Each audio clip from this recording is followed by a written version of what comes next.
Hello and good morning, everybody. Welcome to Joe Edsall Field on the campus of the University of Portland in, a bit hazy, overcast, and drizzly Portland, Oregon, as today we get ready to bring you Roseburg Doc Stewart's American Legion Baseball. The Doc Stewarts, day one of the AAA American Legion Baseball State Tournament here at Joe Edsall Field. Today they take on a familiar foe, the Hillsdale Merchants out of the Portland area.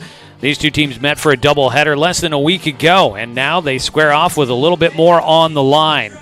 Both teams looking to try and stay on the winner's side of the bracket as we get the state tournament underway today. It's the first game of the day here from Joe Edsall Field, and the clouds have rolled in. We're not expecting temperatures to get much above maybe 80 degrees this afternoon, but here for the morning game, the Doc Stewarts are going to be kind of playing through what looks to be a little bit of a drizzle that has picked up here throughout the morning, and we'll see how things continue to go weather-wise throughout the day. But more importantly, the Doc Stewarts are looking to try and get things started on the right foot, get a hot start to the postseason, and see if they can build some momentum in the winner's side of the bracket. After finishing 11-4 to finish out the regular season over the last 2 weeks, the Doc Stewarts are hoping to bring that momentum here to the state tournament.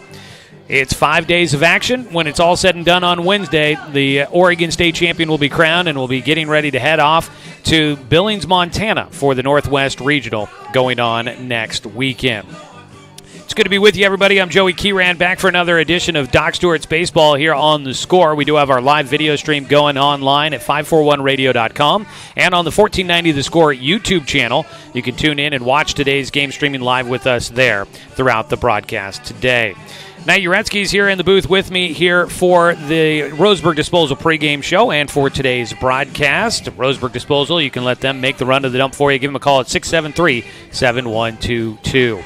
We've got a quick word with head coach Tim Sestair coming up in a moment, so we'll get to that here in just a few. But, Knight, this will be your first chance to be with the Docs here during the state tournament, but nonetheless, it's playoff baseball, and it's win, not necessarily win or go home just yet, but this is the big time. This is what we've all been playing for, and the Doc Stewarts are here once again. And looking forward to seeing how this one plays out today. 100%. I mean, it all comes down to this, and I think that's the great thing about Legion Baseball is that it is a double elimination tournament, so you do have a little bit of wiggle room, but it's game number one, and you got to win game number one to get in the driver's seat. Can't have your back against the wall from the get-go, and so this is a crucial game number one today. But think about this team. It's just all the hard work paying off, getting to this point. This team started 0-6 to start the season. They're now 21-18. They finished the year strong. They're peaking at the right time. And should be a good one today against the Hillsdale Merchants. We'll see how it goes. The two teams split the doubleheader down in Roseburg last Sunday. That was the end of the regular season for the Docs. The Merchants did end up having a couple more games after that. They finished on a 3-game winning streak. The Docs lost their last regular season game against this Merchants team. We'll see how things play out here. The rosters might look, for the Docs, it's mostly the same. For the Merchants, there are a few new names that weren't with the team when they were in Roseburg last Sunday. And we'll see how that plays out for us here today. Maybe the drizzle starting to hold up just a little bit, but we're going to be playing through some cool temperatures here as this one gets underway. Live video streams up and running, brought to you by the Cow Creek Tribe. We've got the Roseburg Disposal pregame show off and rolling, and when we come back, we'll talk with head coach Tim Sestair as we continue on towards first pitch here from Joe Edsall Field on the campus of the University of Portland in Portland, Oregon. It's the AAA American Legion Baseball State Tournament, and your Doc Stewarts here on 541radio.com and on the Score, 92.3 FM and 1490 AM. Of years before county boundaries were drawn, the Cow Creek Umpqua tribe lived on southern Oregon lands. The Cow Creek were known then for their sense of community. They still are. Today, the success of their world-class casino resort and other Cow Creek businesses benefit our communities. The Cow Creek Foundation has given over $20 million to Southern Oregon charities. The Cow Creek Umpqua tribe, a Southern Oregon tribe and a giving people. When it comes to finances, it can be hard to know what's in your best interest. Experience the strength of advice at Palm Wealth Management. From education and estate planning to retirement and the unexpected, we can help. Call Palm Wealth Management today. Find everything you need to enjoy the outdoors, at home or on the road, at Douglas County Farmers Co-op. Our garden center has what you need to create an oasis at home, from patio furniture to plants and everything in between. And whether you're barbecuing at home or tailgating at the game, we stock the best products from Yeti, Traeger, and Weber. Stop by or shop online at DouglasCountyFarmersCoop.com. My wife and I moved to Oregon to raise a family, set our roots, and to have a lot of fun outdoors. We quickly realized that we needed a truck or a rig for the projects that we were doing in our backyard. When we were looking to find a place to finance our truck, we asked our patients, and everyone recommended Cascade Community Credit Union. It was so easy to work with Cascade. Everything was done via email, phone, and we didn't even need to go in. I can't wait to finish up the projects in the backyard, go on more adventures in our truck with our boys, and I look forward to working with Cascade again in the future.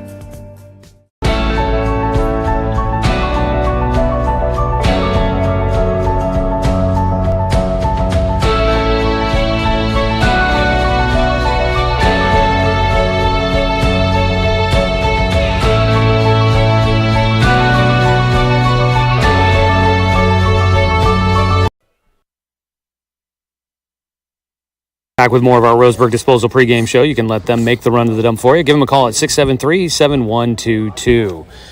Day one of the AAA American Legion Baseball State Tournament here at Joe Edsel Field as the Dock Stewarts get ready to take on the Portland Hillsdale Merchants. Joining us is Coach Tim Sestair as the Docks get ready for their first game at State. Coach, congratulations getting to this point. I know we've talked about it a lot, a bit of a roller coaster of a season. Started out going the downhill part. You guys were able to get back on that upswing as the season wrapped up. Guys have told me that they feel like they're playing some of their better baseball this year. I know that it's never the best. You can always do better, but they feel like things are going the right direction. How are you feeling right now? Hey, we're here. We're 0-0. So, yeah, we're happy to be here. Guys have found a way to play their best baseball at the end, and that's all you can ask for. So, got some excited kids. Going to have to settle in, get the first pitch going, but, yeah, good spot. Not a better place to be right now. Yeah, absolutely.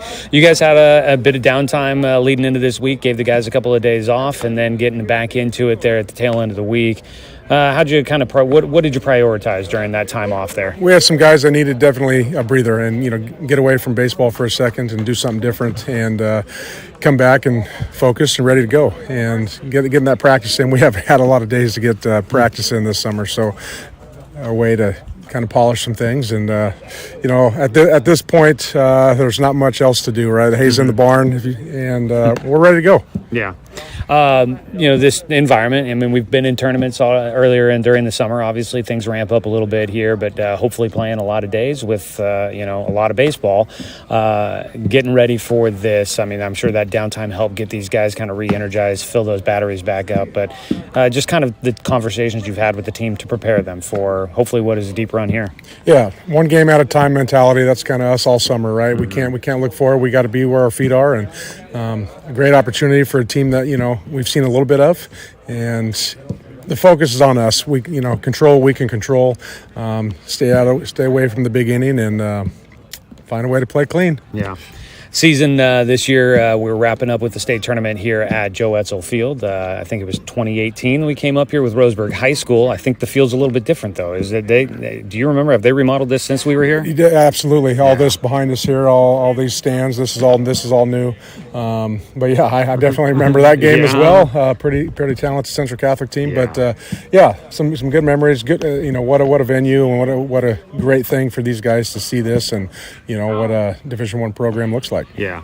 What do you, playing here, any kind of the intricacies or just the thoughts about this field and playing games here? Yeah, I mean, turf is turf. We're going to have to figure out some alignment things. It's kind of similar to our yard dimension-wise, but yeah, you play somewhere new, you got to figure out some things, and obviously turf is one thing, right? You got to use the turf and be able to play catch today. So see how that goes. The nice thing is the bases are still 90 feet. That's the right. mound's still 60 feet 6 inches, and we're ready to go here. We get to the morning game, so you get a chance to get this going earlier. You guys came up yesterday. Weather's overcast and a little bit cooler, so it's not going to be the bear down of the summer heat here at this point in time. Just getting it early and getting it in cooler temperatures. How you feel about that? Always fine. Being able to play when it's not 100 degrees is a good thing.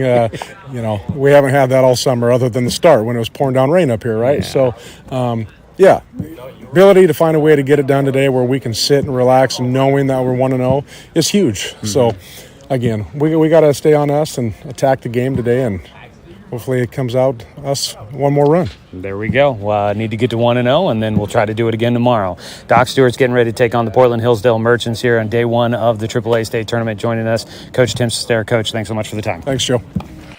That is, again, Coach Tim Sester joining us here as we get ready for the first pitch. The teams are getting announced down on the field, and as we get ready for today's matchup, taking a look at it here real quick, Hillsdale Merchants, they're 27-7 on the season. They did finish out with 3 straight wins to end the regular season. Doc Stewart's are 21-18 overall, went 11-4 to finish out the final 2 weeks of the regular season. They are playing their 40th game of the year. Doc Stewart's last year hit the 25-win mark on the season. They're trying to get back to that. To do so, that means they make a deep run in the state tournament here this week. Got to make it to Wednesday. That would be when a champion is crowned.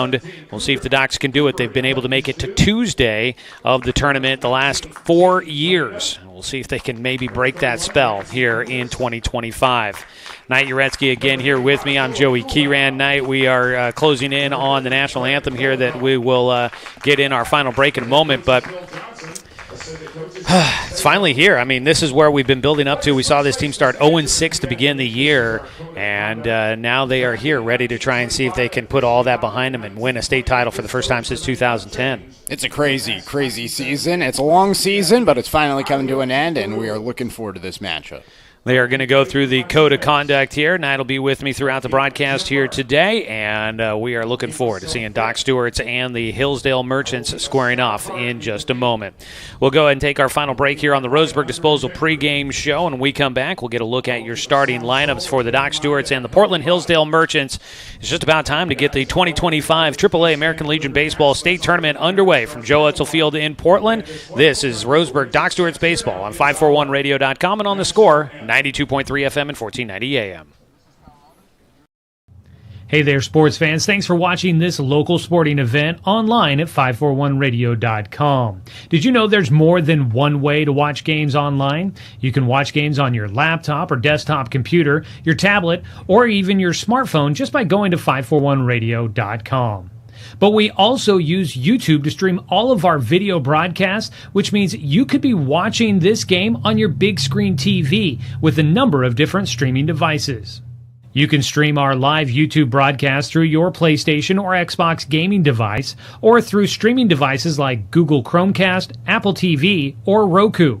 There's plenty of ways to follow this live local sporting event. Plus, you can find past events archived on 1490 The Score's YouTube channel. Find us on YouTube and subscribe today to keep up with the latest in local sports coverage.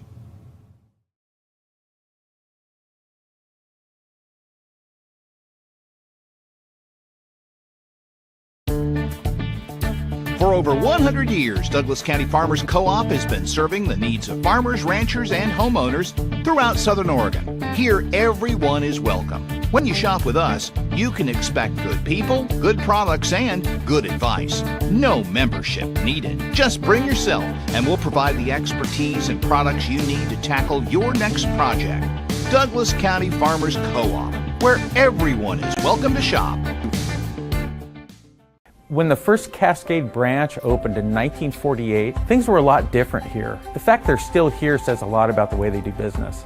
Staying in business for 75 years requires the cooperation of generations. It's the desire to learn and grow with your community. My account number is only 5 digits long. What that tells me is that this is a local credit union. Cascade Community Credit Union would like to thank you for 75 years of growth and support here in Douglas County.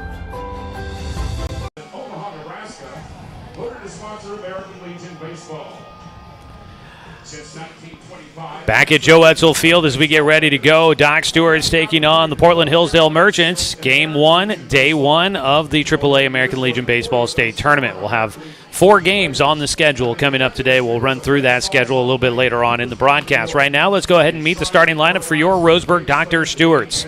Led by head coach Tim Sester in his first year with the program. Doc Stewart's will have Paxton Burke, the shortstop, leading off, followed by Logan Anderson, the second baseman. Hitting third is Cal Robbins, the catcher. Taj Flora in right field will bat cleanup. Dane St. Clair in center field batting in the 5 spot. Daniel Withers at third base hitting 6th. And then Danner Wirtz, the first baseman, hitting in the 7th spot. Batting 8th and starting in left field, Ty Hellenthal. And rounding out the starting 9 will be the DH, Tegan Sprague. Batting 9th for starting pitcher Jake Johnson. Taking a look at the defense for the visiting Hillsdale Merchants. Defensively for Hillsdale, Cody Roletto is the catcher behind the plate. Maxwell Stewart will be on the mound for the Hillsdale Merchants. At first base, Diego Martinez Griffin. Second baseman is Aiden Rice. Caden Cruz at third base. Cam Hammer, he's the shortstop with Reese Fisher out in left field. Jackson Poole in center field and Ezra Vice in right field. Nolan Winthrop is the DH this afternoon for Hillsdale. Maxwell Stewart on the mound. He comes out of Westview High School class of 2025, a right-hander that'll be on the bump to get things started for the Merchants. A big deep breath for him. Merchants wearing the white tops, the white trousers, red socks. They've got, let's see here, Merchants across the chest in red script as the first pitch of the ball game is in and underway at 10:02 as we get this one started. It's in for a strike 1 against Paxton Burke, the switch hitting leadoff batter for the Doc Stewarts, hitting .373 on the year. He takes inside a 1-1 count. Still continues to be a slight drizzle going on here today. There's clouds overhead and temperatures in the low 60s right now. 1-1 pitch from the righty. Gets a swing and a miss out of Burke on a pitch down low. All turf field here at the complex, Joe Etzel Field. Much like back at home at Champion Car Wash Field, everything is turf.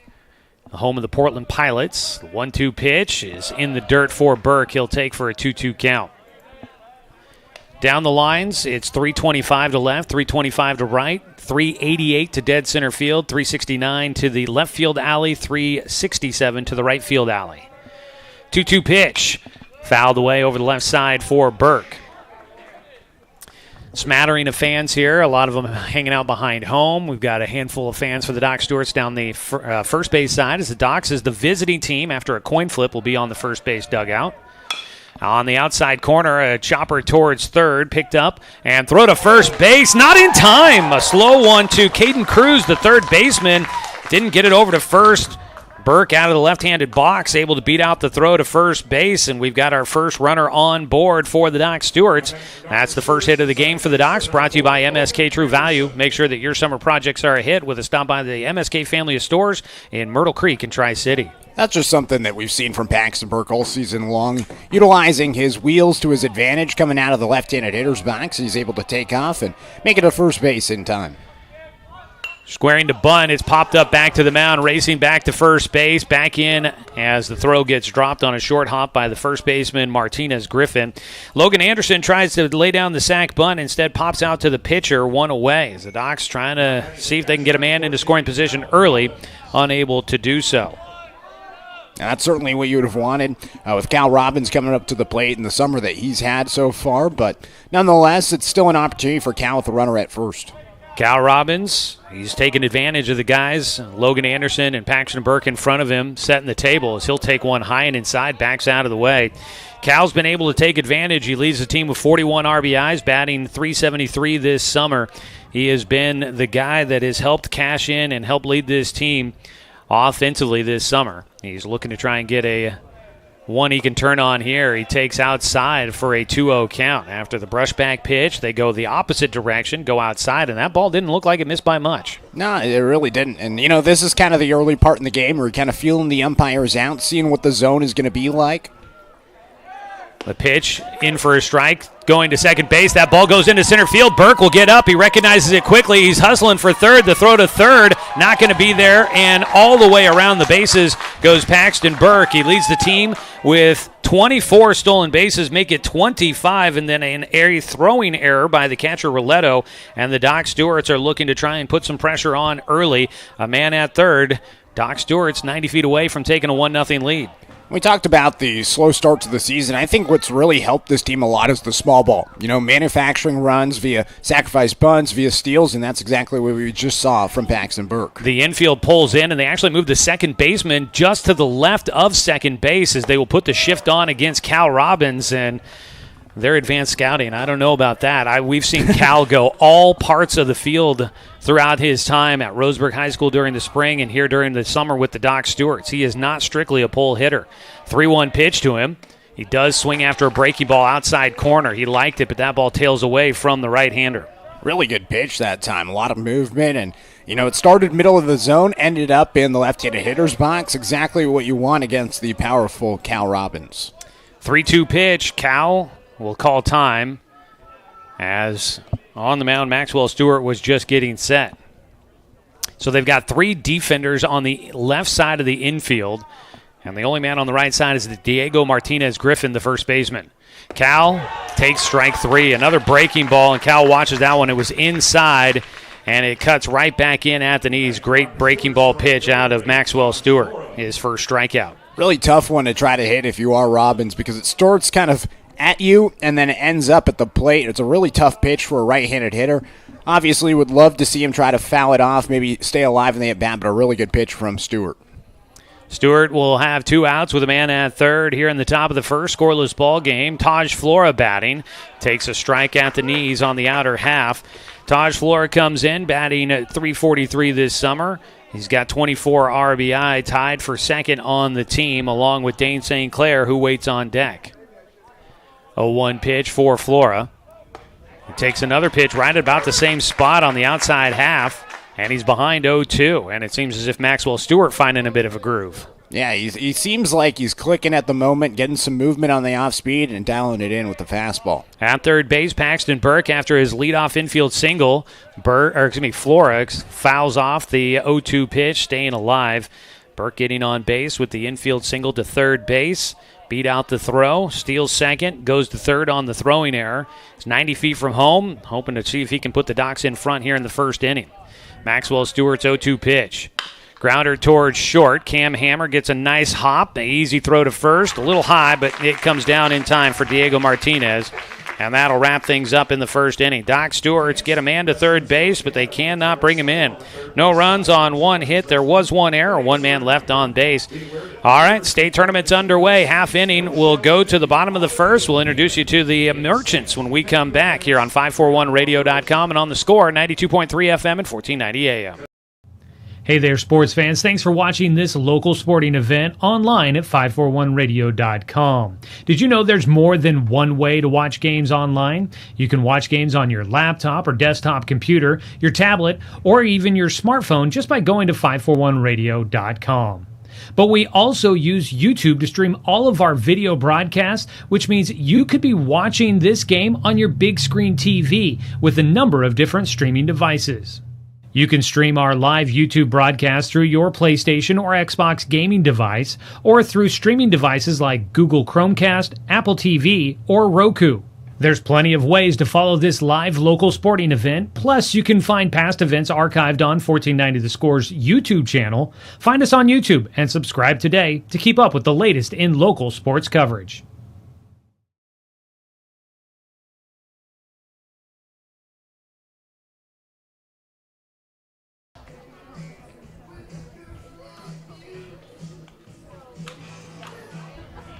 After a half inning, it's scoreless between the Doc Stewarts and the Portland Hillsdale Merchants. Let's introduce you to the Merchants here today, led by Coach Jeremy Shelter. The roster will have Jackson Poole, the center fielder, leading off, followed by Aiden Rice, the second baseman. Caden Cruz at third base, batting third, followed by Cody Roletto, the catcher, batting cleanup. At shortstop, Cam Hammer will bat fifth. Diego Martinez Griffin, the first baseman, hitting sixth.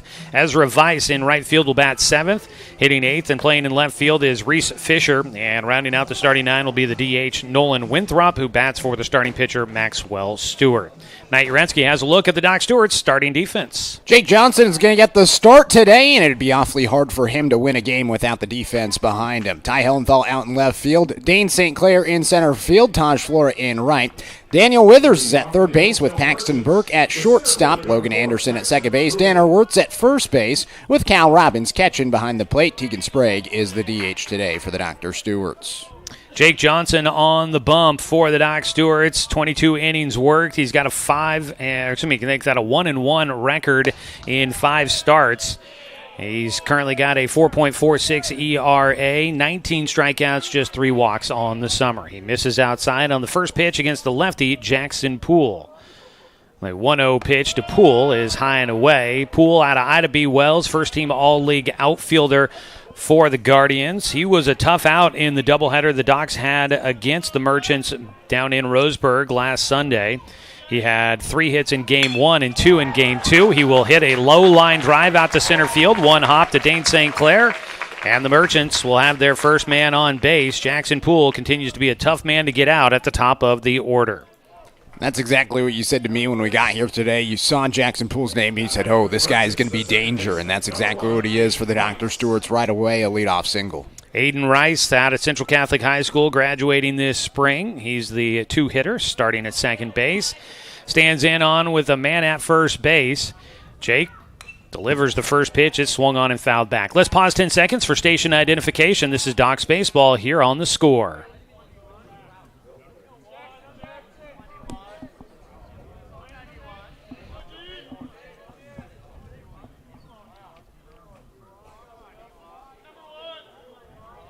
Scoreless game in the bottom of the first. The 0-1 pitch, a breaking ball that Aiden Rice fouls away for strike 2, and Jake is ahead 0-2 against the 2-hitter with a man at first base and nobody out for the Hillsdale Merchants. Scoreless game, both teams trying to get the early edge. The winner stays on the winner side of the bracket. Loser will face an elimination game tomorrow morning. The 0-2 pitch here for Rice. Pops it straight up. That's going to be playable, it looks like, for Cal Robbins. And he does make the catch. Jake Johnson also came screaming in, hoping to help out Cal, who Cal starts out one direction, has to make a retreat back to the plate as that ball had a lot of movement up into this hazy morning sky here in Portland. Yeah, I mean, I didn't check the weather today. I'm sure some of the guys on the team did check the weather, but it's a little bit tough with the clouds and trying to, catch the ball, trying to field it through the cloudy skies. Caden Cruz, the third baseman, will bat. Runner going, throw to second base. Ooh, almost overslid the bag, but in safely will be Poole. Steals second. Nice throw by Cal Robbins from behind the plate. Got it down there quickly, just a hair behind Poole. Got a good jump. Tough spot on that pitch, too. Came inside to Caden Cruz, and Cal had to try and field and throw to second base on that inside pitch. A 1-0 count with a man at second base and time called. Well, so far you've seen both teams get the leadoff man on and then a pop-up that barely leaves the home plate circle. As the Docs tried to lay down a sac bunt, but Logan Anderson popped out to the pitcher, and then Aiden Rice, after a leadoff single, he was swinging away, but he sends one skyward just above home plate for the catcher, Cal Robbins, to catch. But a stolen base has been able to get a runner into scoring position for the Merchants. That comes with 1 out. Caden Cruz at the plate, a 1-0 pitch coming from Johnson. Just a bit high with his breaking ball. Caden Cruz, 6A Player of the Year at Grant High School. Had quite the season. He is committed to go to Clark College next year. He's got the 2-0 pitch coming here from Johnson. He pops him up. That one fouled away for strike 1. Quite the season for Grant. We saw Grant High School down in Roseburg for a second-round playoff game against the Roseburg Indians. Grant winning that one on an upset. They would go on to upset the number 1 seed, made it all the way to the state championship game where their run finally came to an end as a pickoff throw to second. Oh! That was a perfect throw from Jake. Logan Anderson didn't even need to apply a tag. His glove was just right there, but able to get the hand around the glove. Jackson Poole slides back in safely. Nice pickoff throw by Johnson.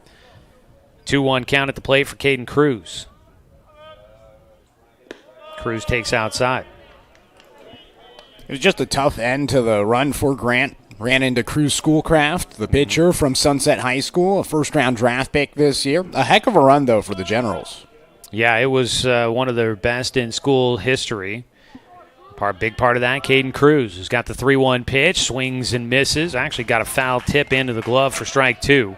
And he's got a full count here with 1 out. In that playoff game, Grant did not face Jake Johnson. It was Danner Wirtz on the mound that game. Caden Cruz in that game had just 1 hit in 4 at-bats. 3-2 pitch. Outside. That'll be ball 4. Borderline pitch right on the edge. Jake doesn't get the call. That'll put Cruz on at first. Runners at first and second. The catcher, Cody Roletto, will bat. Roletto out of Ida B. Wells, graduating this year as well. He's headed to Lane Community College after hitting .484 during the spring season with the Guardians. First pitch, swinging away, he fouls it off. This team made up of a lot of kind of more Portland area teams versus the Barbers, which kind of pull from a lot of the suburbs. But you've got Grant, which is in Portland, Ida B. Wells in Portland, Lincoln, Central Catholic, Westview a little bit from the suburbs, but they've got a lot of inner Portland actual players on this team. Pitch high and inside to Roletto, a 1-1 count. Cody Roletto didn't catch in the 2 games the Docs played against the Merchants back on Sunday. He played at second base both games. Only had 1 hit between the 2 games. He gets underneath one high in the air out towards left field. Going back, Ty Hellenthal. He's at the wall, and that one is out. A first inning 3-run homer for Cody Roletto, and the Merchants will pull ahead 3-0 over the Doc Stewarts.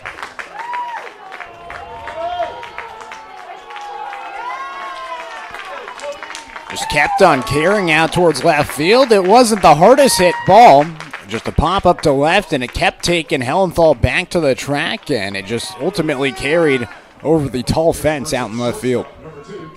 Don't see any flags to give us any indication as to which direction any wind might be blowing.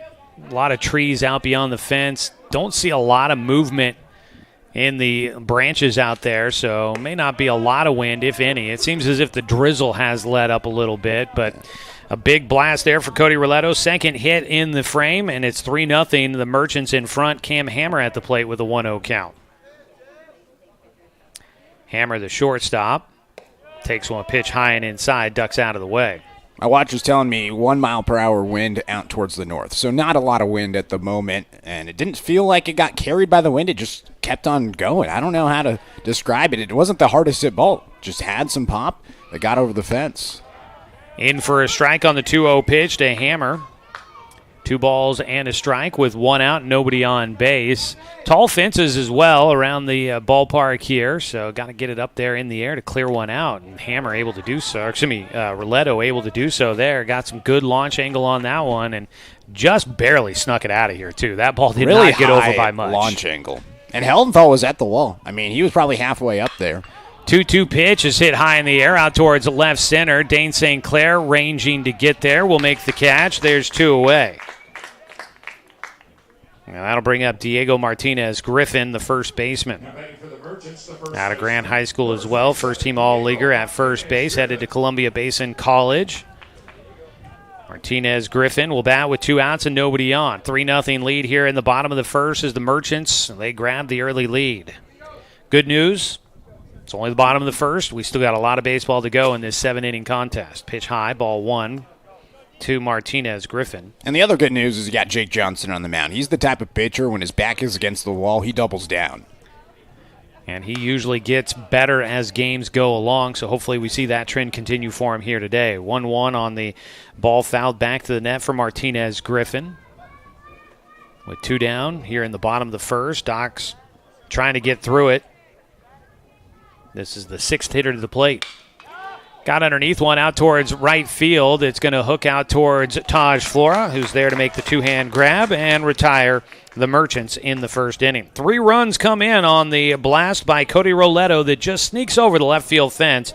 3 runs on 2 hits, no errors, and nobody left on base. Docs with some work to do as we head to the top of the second here on 541radio.com and on the Score, 92.3 FM and 1490 AM. Johnson Lumber Company, a forward-thinking family company, has been operating in the Douglas County community for over 60 years. Founded by Don R. Johnson, the man who set the tone of commitment to these local communities by providing stable, long-term employment. D.R. Johnson Lumber Company understands the significance of investing in our youth because they are the foundation of our future. That's why they're a proud supporter of Roseburg Dock Stewart's. Come watch the Docks swing some lumber with D.R. Johnson Lumber Company. Go Docks! Brook Communications radio stations have joined forces with the News Review and Lotus Web Services, announcing the Lotus Media Group, a multimedia enterprise. Web, broadcast, print. Make it happen with LotusMediaGroupLLC.com.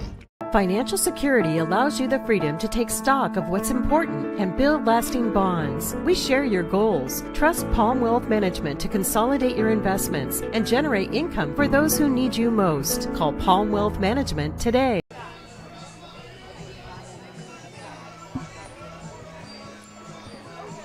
Doc Stewart's Baseball and the Score brought to you by Barnes Heating and Cooling, your complete energy company. Visit barnesheatingandcooling.com or call them at 541-459-1545. 3-0 scores. We begin the second inning. Dane St. Clair, Daniel Withers, and Danner Wirtz all up to bat. First pitch from Maxwell Stewart outside for ball one. It is our 3D section of the lineup here. Dane, Daniel, and Danner. Haven't heard that before. I think the first time it maybe has happened in the lineup card is a ball lifted high in the air to right field. Ezra Weiss out there calling everyone off. High fly ball is collected for the first out as Dane St. Clair will go down. I don't know. How long have you been cooking that one up? No, I just thought of it. I don't think that we've seen Dane, Daniel, and Danner go back-to-back-to-back in the lineup card before. So as I was doing the starting lineup, I was like, did I write all these guys' names down correctly? They all start with D all of a sudden. Withers is the man at the plate right now. Boone, as he is affectionately known, the third baseman.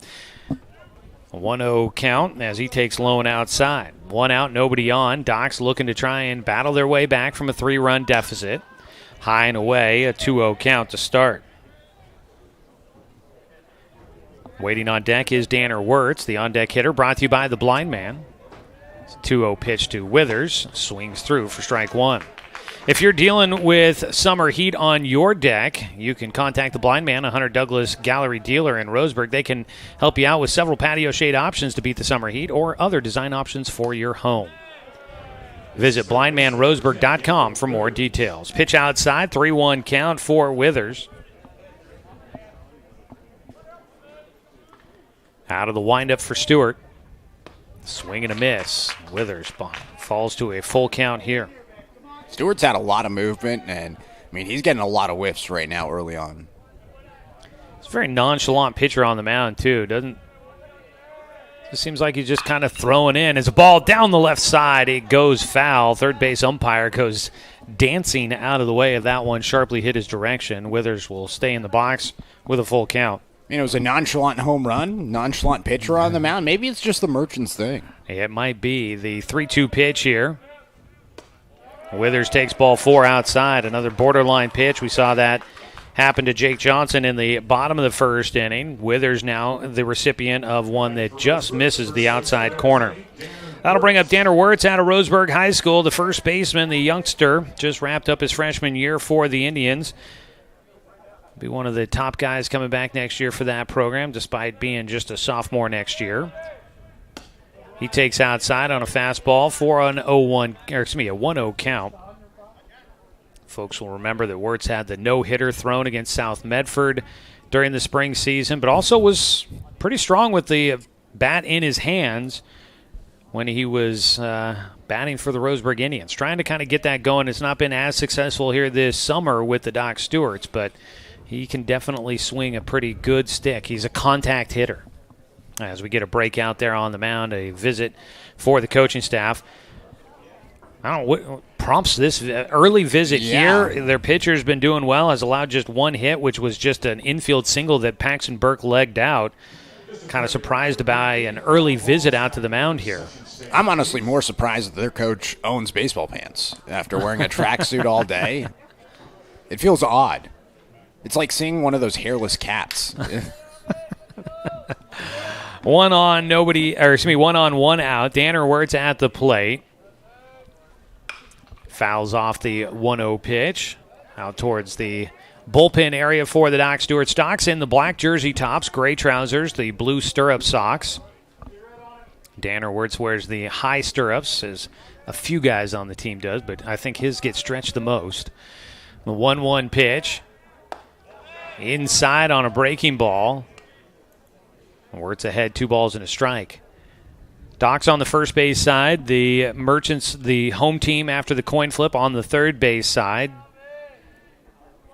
2-1 pitch. Wirtz out in front of it, swings and misses for strike 2.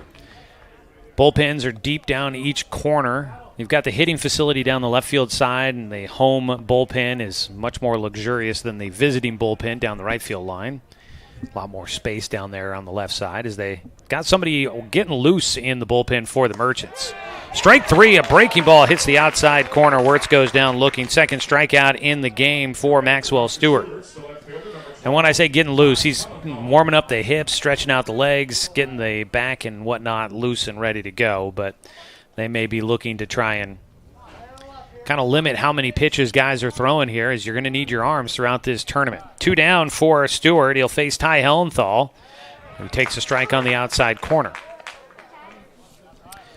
Getting loose out there is Cooper Udishtu, who was the big-time arm for the Grant Generals during the spring season. He was one of the reasons they made that run to the title game. Check swing, went around. Hellenthal falls behind 0-2. Maybe another thing that you're up 3-0 early on. You'd like maybe your best pitcher to come into the game, close things out, maybe get him into the game a little bit early with the lead. 0-2 pitch. Hellenthal come back into the mound. It's fielded by Stewart. Easy toss over to first, and that will do it for the Doc Stewarts here in the top of the second. They get one on with a walk, but they are unable to do anything more against Maxwell Stewart. No runs, no hits, no errors. The one man left on. It's still 3-0 as we go to the bottom of the second inning. Doc Stewart's trailing to the Portland Hillsdale Merchants on 541radio.com and on the Score, 92.3 FM at 1490 AM. Turn your home into your dream sanctuary with help from Douglas County Farmers Co-op. For over 100 years, we've carried everything you need to keep your garden and crops green and growing, including a large selection of soil mixes, composts, fertilizers, and other soil amendments. You'll also find stones, boulders, gravel, and more to add structure and diversity to your yard. Stop by or shop at DouglasCountyFarmersCoop.com.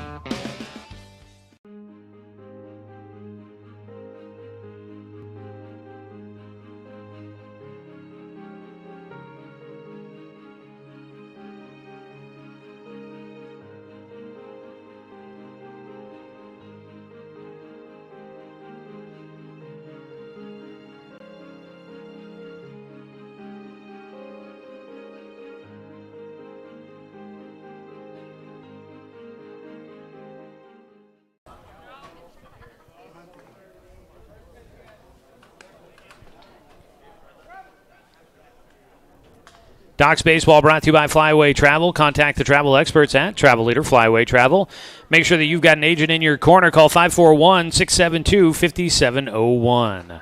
Live video stream brought to you by the Cow Creek Tribe. You can find it at 541radio.com and on the 1490 The Score YouTube channel. Hit the subscribe button and make sure that you are up to date when we go live with another broadcast of Doc Stewart's Baseball here at the state tournament. Ezra Weiss leads off against Jake Johnson. Will take a strike. Cutting back into the left-handed hitter. Ezra Weiss taking that at the knees for an 0-1 count. It'll be Weiss, Reese Fisher, and Nolan Winthrop, the 7-8-9 hitters, due up here in the bottom of the second for the Merchants. Just outside by Jake, a 1-1 count. Most players wearing short sleeves. It's cool, but it's not cold necessarily. The 1-1 pitch in the air out towards center field. Not very deep hit. Going out is Logan Anderson. Coming in, Dane St. Clair will get there in time. I was watching Dane running in, and it seemed like he just kept coming, and the run looked like it was going to take forever. I was happy to see that Logan Anderson got out there, but Dane able to make it the play. Much easier for him coming in on the ball than Logan going out. 100%, and that's that straight line speed from St. Clair. We saw it all football season as a wide receiver. We saw it in the outfield horizontally, and now we see it vertically. Reese Fisher, another lefty at the plate, will take outside from Johnson. 1 out, nobody on base. Fisher, a 1-0 pitch. Swings at a breaking ball and misses. Reese Fisher out of Lincoln High School, graduated in 2024. He's back after his freshman year at Clark College, where he played in just 1 game for the Penguins. A 1-1 pitch off the outside corner. Fisher played in 1 game, went 0 for 3 with a strikeout for Clark during that first year at college. He's got the 2-1 count, swings away, pitches low for strike 2. Just feels like Jake's in a better rhythm this inning number 2. Just feels like he's clicking and finding his spots early on. Docs are trailing 3-0 after a 3-run homer in the first inning for Cody Roletto. Jake Johnson trying to keep it at just 3-0. Pitch inside, fought it off, in on the hands for Fisher, battles it off and stays alive with a 2-2 count. Really good pitch from Johnson, just a fastball up and inside on the upper inner corner. Just good foul off. The 2-2 again. There's a swing and a miss for strike 3, and Reese Fisher goes down. It's the first strikeout in the game for Jake Johnson. There's 2 away. Nolan Winthrop, the DH, will be the 9-hitter, and he will walk to the plate. He's the 3rd consecutive lefty to stand in, and Jackson Poole, the leadoff man, also a left-handed batter. That's 4 straight when you go from the 7, 8, 9, and back to the top of the order. But the 9-hitter, Nolan Winthrop, up for the first time. He swings at the first pitch, fouls it off for strike 1. Winthrop out of Lincoln High School as well. He's class of 2025, headed to Pomona-Pitzer University. Lincoln High School downtown near Providence Park. Swing and a miss at a breaking ball for strike 2. Providence Park has been a lot of editions of that field that once was the home of the Portland Beavers, the Portland Rockies, baseball stadium. I even got a chance to play a baseball game there once. It was the 0-2 pitch. Fouled away. Just off the glove there for Robbins. What does that get you, like an AARP card? No, this was when I was a senior in high school. Oh, so okay. I was a senior, just not that kind of senior. They had just remodeled the place, and we were one of the first baseball games to be played in the newly remodeled stadium. High school game against Central Catholic, against my Barlow Bruins. 0-2 pitch here to Winthrop. It's low and outside. A 1-2 count for Jake as he tried to get the hitter to chase. But that full field's just right across the way from Lincoln High School there, down kind of downtown Portland area. Now home of the Portland Timbers and the Portland Thorns.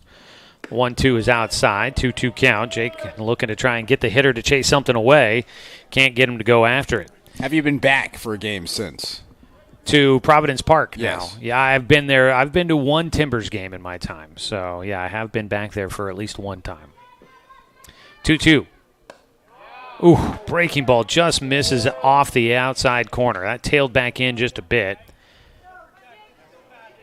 Cal Robbins looked, at first I thought he was asking for a fresh baseball, but he had just thrown one out there and might have been looking for an explanation as to where that ball missed. Jake, 3-2 pitch. Got him to swing after one. That ball in the air out towards right center. It'll be Dane St. Clair that tracks it down to finish things off. A 1-2-3 frame for Jake Johnson and the Doc Stewarts defensively. No runs, no hits, no errors, and nobody left on. Stays 3-0 as the Merchants lead the Docs heading to the top of the 3rd in this first-round matchup at the state tournament in Portland. Along with Night Uretsky, I'm Joey Kieran. This is Doc Stewart's Baseball here on 541radio.com and on the Score, 92.3 FM and 1490 AM. To expand your portfolio? Consolidate your investments with Palm Wealth Management. Our trusted team makes it easy to diversify and track your investments. Let Palm Wealth Management coordinate your financial strategy. Call Palm Wealth Management today. Hundreds of years before county boundaries were drawn, the Cow Creek Umpqua tribe lived on Southern Oregon lands. The Cow Creek were known then for their sense of community. They still are. Today, the success of their world-class casino resort and other Cow Creek businesses benefit our communities. The Cow Creek Foundation has given over $20 million to Southern Oregon charities. The Cow Creek Umpqua Tribe, a Southern Oregon tribe and a giving people. Brook Communications radio stations have joined forces with a news review and Lotus Web Services, announcing the Lotus Media Group, a multimedia enterprise. Web, broadcast, print, make it happen. happen with Lotus Media Group, LLC.com. The designated hitter, number 9, Tegan Sprague. 9-1-2 for coming up for the Doc Stewarts here in the third inning. Today's game brought to you by Winston Auto Care. Don't strike out with car troubles. Call Winston Auto Care at 541-679-8685. Your home team for auto repair for over 25 years. Tegan Sprague, first pitch, down the right side. That's a fair ball. It got down right on the line. Sprague will take a turn, but he puts the brakes on quick. Right idea as that ball recovered quickly by Ezra Weiss in the right field corner. A leadoff single for Tegan Sprague. Dropped it right on top of the chalk line down the right field corner. That ball, you can't get any closer than that. It just barely lands on the white line going down the right field line. And so Sprague on with a leadoff single for the Docs, and the top of the order coming up, looking to try and see if the second time through the order they can get some momentum against Maxwell Stewart. I didn't even think it had a chance of being fair. No. Just somehow, some way. Just got down in time. Sprague gets on. Up the bat, Paxton Burke. He takes outside for ball one. I was curious if we might see him look to try and bunt. He does not. Burke beat out an infield single on a ground ball to third baseman Caden Cruz in the first inning. Sprague at first base. Ball fouled out of play over the left field side. Here at the home of the Portland Pilots, Joe Etzel Field in Portland, North Portland area. Team stayed overnight for the Doc Stewarts last night. About 15-minute drive here to the ballpark this morning. Getting the early call time for day one of the state tournament. Burke pops up another one. This ball left side, foul territory. It looks like Cruz has a read on it, and the third baseman makes the play for the first out. One down. Other than strikeouts, Docs have really not hit the ball on the ground a ton. That's another fly ball out. I guess there was a bunt by Logan Anderson, a bunt attempt that ended up being a pop out. But it feels like Docs are getting underneath a lot of balls so far against Maxwell Stewart. Logan Anderson will see if he can square one up and move Tegan Sprague around after a leadoff single. Outside, ball one for Anderson. Maxwell Stewart, big right-hander. Mentioned Udishtu was warming up in the bullpen at one point. Do not see anybody throwing at the moment for the Merchants. They've got a 3-0 lead against the Doc Stewarts here in the top of the third. Anderson will take a strike on the outside corner. And right now it just feels like Stewart, he's kind of on a roll right now. He's connecting on the corners. He's getting the off-speed to go. It's just kind of one of those days where it feels like everything's working for the right-hander. Steps off the bump and watches Sprague get back into the bag at first. Out of the stretch here for Maxwell Stewart with Tegan Sprague taking a lead. The 1-1, there goes Sprague. The hit and run was on, but Anderson on the inside corner could not get the barrel on it. It's really fun talking to some pitchers because for them, sometimes it just feels like their off speed is just by chance. Like, I'm just grateful I had it today. 1-2 count for Anderson. Maxwell Stewart, who has a couple of strikeouts so far in this one, will get another pop out on the infield. It'll be the first baseman, Martinez Griffin. Waits for it to come down into the glove, just a few feet away from the first base bag. There's two down. As the Doc Stewarts so far, not much for hard hit contact at the moment. Cal Robbins will look to try and change that. The Doc Stewarts catcher struck out looking with a man at third in the first inning. Looks to try and make amends for it here with 2 outs and a man at first. Docs have had a runner on in every inning so far. Leadoff single in the first, a 1-out walk in the second, and a leadoff single here in the third. They trail 3-0 though.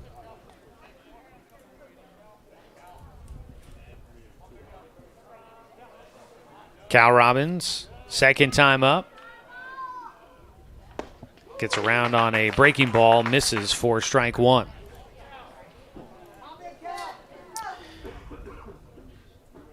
A gray, overcast day here in Portland.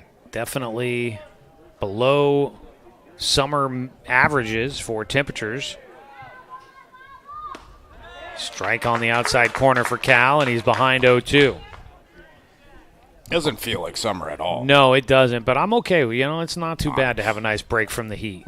I'm thrilled. The 0-2 pitch here for Robbins. Runner going. Cal, that one fouled off his front foot. Cal knew it. Didn't really seem as if there was a big reaction elsewhere on the field. Honestly, after a whole summer of just hot days near 100 degrees. It got up to over 101 degrees at the beginning of the season. I remember day number one when the Docs were down in Medford. It was 103 degrees when the Docs visited the Mustangs for game number one of the season. And now we find ourselves at 63 degrees and overcast. This feels like Oregon weather. Feels like we're back in the spring for some high school baseball right now. Back in the box is Cal Robbins with 2 strikes against him, 2 out, and a man at first, top of the 3rd inning. Cal will take outside, running for second base. Tegan Sprague gets hit by the ball. It'll trickle towards shortstop where nobody is at as both middle infielders were headed to second base. The ball hit off the heel. Cody Roletto behind the plate. I've seen him throw down to second base during warm-ups, and he's got a strong arm. He's put it on there pretty good, but his 2 throwdowns on the times that the Docs have tried to take second have been off the mark and have gotten away from the middle infielders. Sprague got into second base, kind of, I think, stretching out the foot after getting hit by that throwdown. Coach Cody Walton at first base jogs halfway to second to make sure that Sprague is good to go as he kind of shakes it off out at second base. Man in scoring position with 2 down. Cal Robbins at the plate. I believe it's 2-2 count? No, 1-2 count still. On the mound, Maxwell Stewart. Ground ball, hard hit towards the shortstop, Cam Hammer. He goes to one knee and makes a throw across the diamond. Cal really got a lot behind that one, but it's a ground ball right at the shortstop. And Hammer's able to make the play. No runs on 1 hit, no errors, and 1 man left on base for the Doc Stewarts. They've left a man on in every inning so far. They trail 3-0 as we go to the bottom of the 3rd here on 541radio.com and on the Score, 92.3 FM and 1490 AM. Communications radio stations have joined forces with a news review and Lotus Web Services, announcing the Lotus Media Group, a multimedia enterprise. Web, broadcast, print. Make it happen with Lotus Media Group, LLC.com.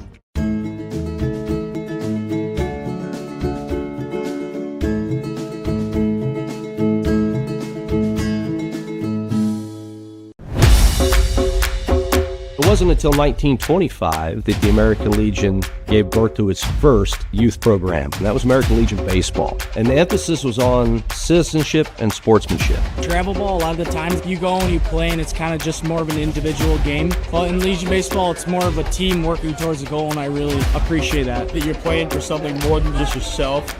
We're playing for all the past veterans who have served. We're playing for the people who are still serving in the military. And it's a huge honor to be part of this program.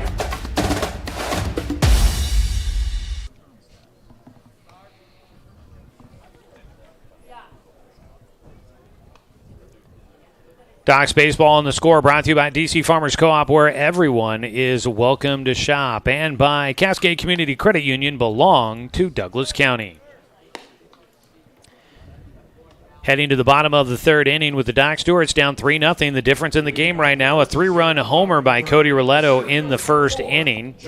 It's the top of the order back up for a second time against Jake Johnson. It'll be Jackson Poole, Aiden Rice, and Caden Cruz all due up. Poole and Cruz got on base and scored on the homer by Roletto. Jackson Poole, 1 for 1 in the game. Swings after a breaking ball for strike 1. He was out in front of that one. Jake really dropping the velocity on that pitch.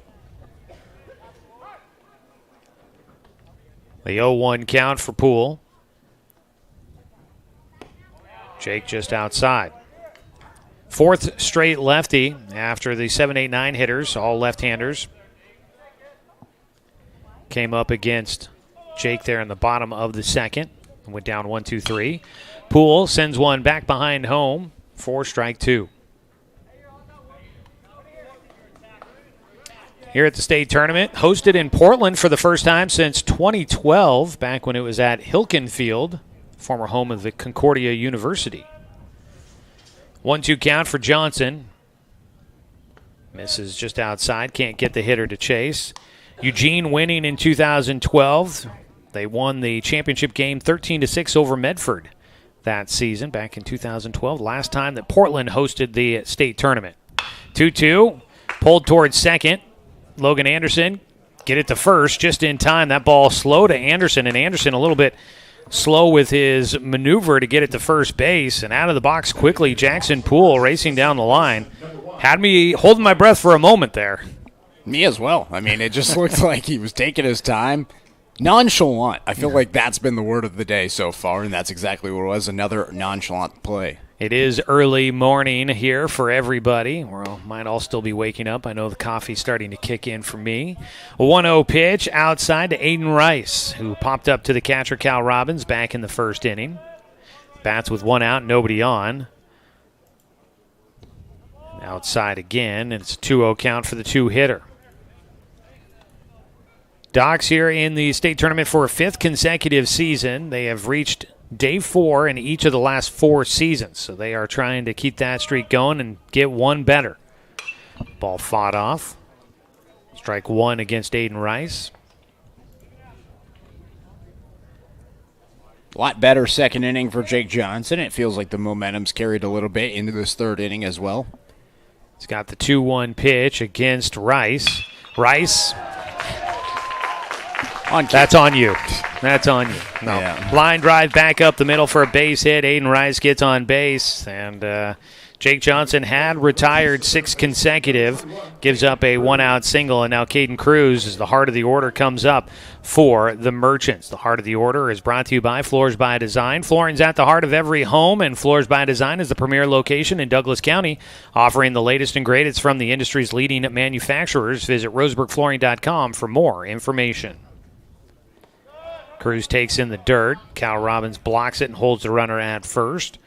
Cruz walked in the first inning and came around to score as the man on deck, Cody Roletto, hit a 3-run homer just over the left field fence. A 1-0 pitch, runner going. That ball fought off for strike one. Cruz, a late defensive swing. Might have been trying to poke that one through the right side of the infield with the runner going, but he was a bit too late. Sends it into the fencing down the first base side.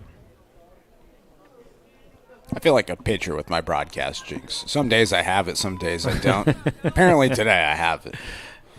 The 1-1 for Cruz. Low and inside.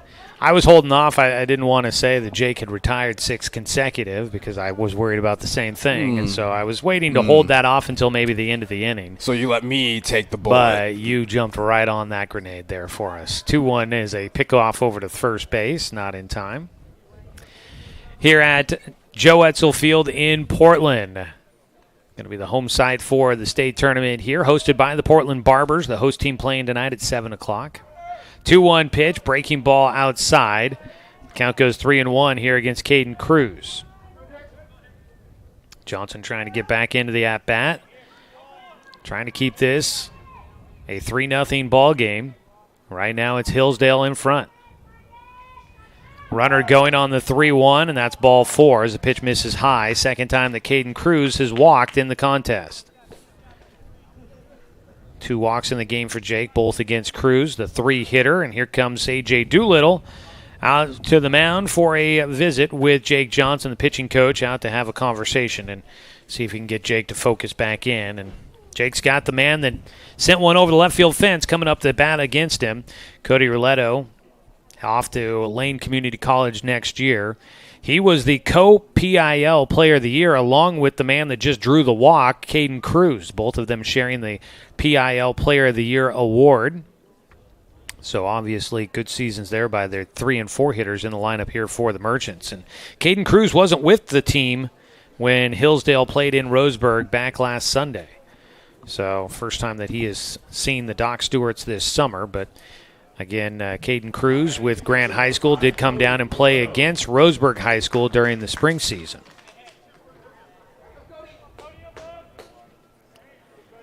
Cody Roletto will stand in. Jake Johnson on the mound needs 2 more outs. See if Docs can get a ground ball to turn 2 on. Ooh, breaking ball just misses inside. Jake looking for a clarification as to where that ball misses, and I think got an indication that it was inside, according to our home plate umpire. 1-0 delivery here for Johnson. Runner heading for third. Throw by Robbins. A tag not down in time. Robbins' throw was a hair high, and so it took a little bit for Withers to get the tag down, and Aiden Rice will steal third base. And that puts runners on the corners with one out. Looked like good pop time from Robbins, though. Yeah, he got it out quick. His throw just a hair high. A nice jump out at second base by Rice, just beating the throw. The 1-1 pitch, fouled away. That'll be strike two for Roletto. That pitch that Rice was stealing on was called a strike. So Jake ahead in the at-bat with one out and runners on the corners. A 1-2 for Jake. Line drive shot will get in. Roletto will drive in some more. It's going to be 4-0 on the one-out single. Cody Roletto has driven in 4 runs in this ball game. And he is 2 for 2 in the contest. Scoring will be Aiden Rice. Up to second base goes Cruz as that ball gets out to Taj Flora in right field pretty quickly. So the runner at first only able to go 90 feet.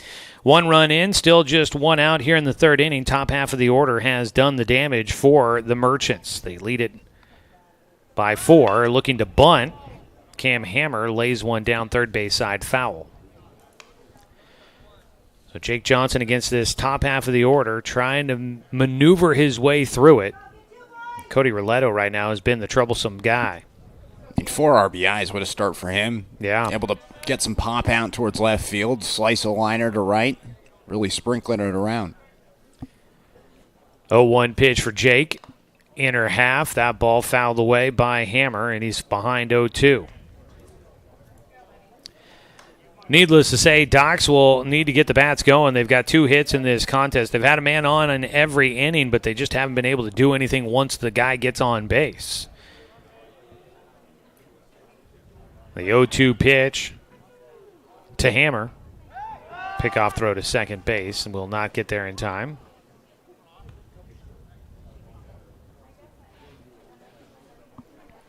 Taking a look at the schedule for the state tournament here.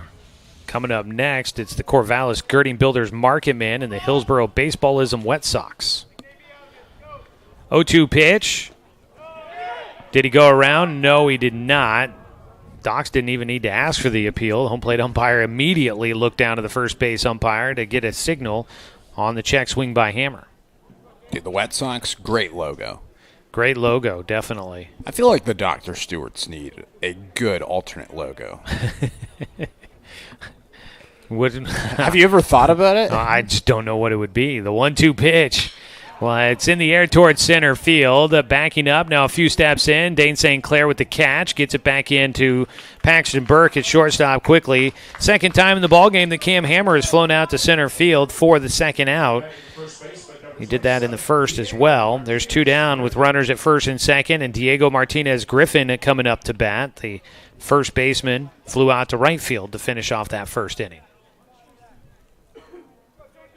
Thinking a doctor, like an actual doctor. Well, I was you just going to do like a crazy mad scientist, maybe like an Albert Einstein. Are you going to do a caricature of Dr. Stewart?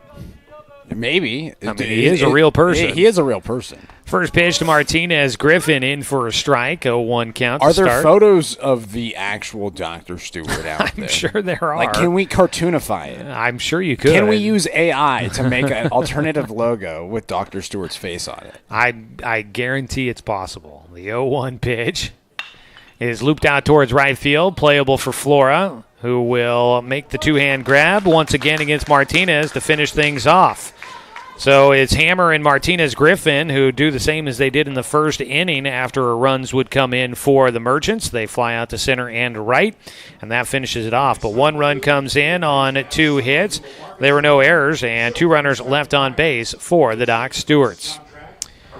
It's 4-0 as we go to the top of the fourth inning. We've hit the midway point in this one. Doc Stewart's, they need to get some offense going here on 541radio.com and on the Score, 92.3 FM and 1490 AM.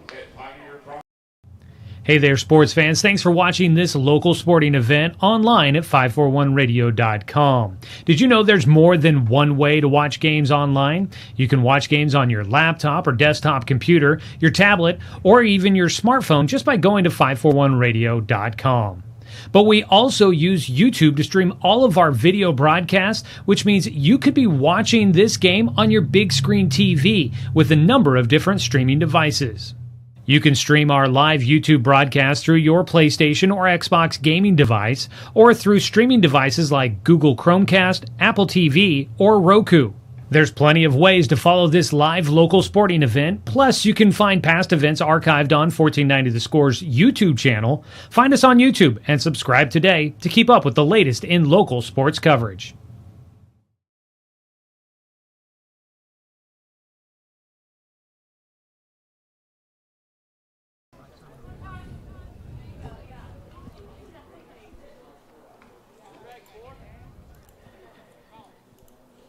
Top of the fourth inning, Doc Stewart's trailing 4-0 against the Portland Hillsdale Merchants. Taking a look at our D.R. Johnson Lumber Company scoreboard update. No runs, 2 hits, and no errors in the game for the Doc Stewarts. 4 runs on 4 hits and 1 error in the game for the Hillsdale Merchants. Docs have left 3 men on base. The Merchants have left 2. Maxwell Stewart out there to face Taj Flora, who sends one back to the backstop. Up and over for strike 1. D.R. Johnson Lumber Company, a progressive family-owned company, proudly supporting our local youth. Come on out and watch the Docs swing some lumber. That's D.R. Johnson, making lumber since 1951. 0-1 pitch is low for Flora. Taj grounded out to short in the first inning. He's 0 for 1 in the ball game. On the mound, Maxwell Stewart retired 3 straight batters after giving up a leadoff single in the third inning. A 1-1 pitch to Flora, well outside.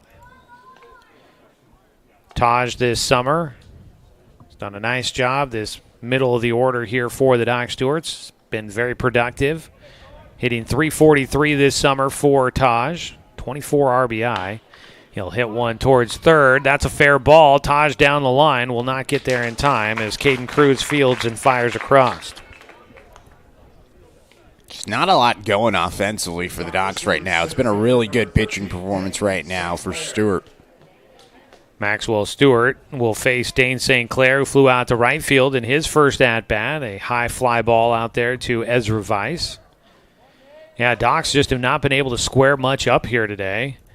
Cal Robbins with a ground out to short felt like the hardest hit ball we've seen so far. Outside, a 1-0 count to start for Dane, the lefty.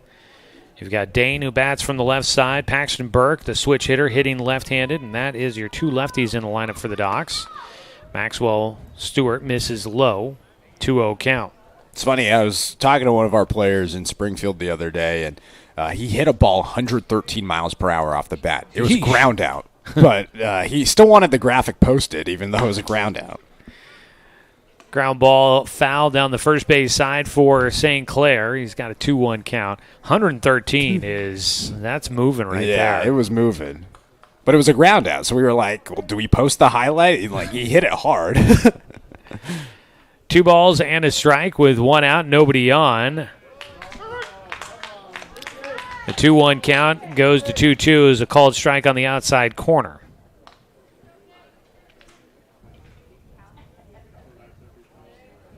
The 2-2 pitch from Stewart. Out in front of the inside pitch there for Dane. Cutting into the lefty. Got out in front. Got a piece of it. Fouls it off to the third base dugout.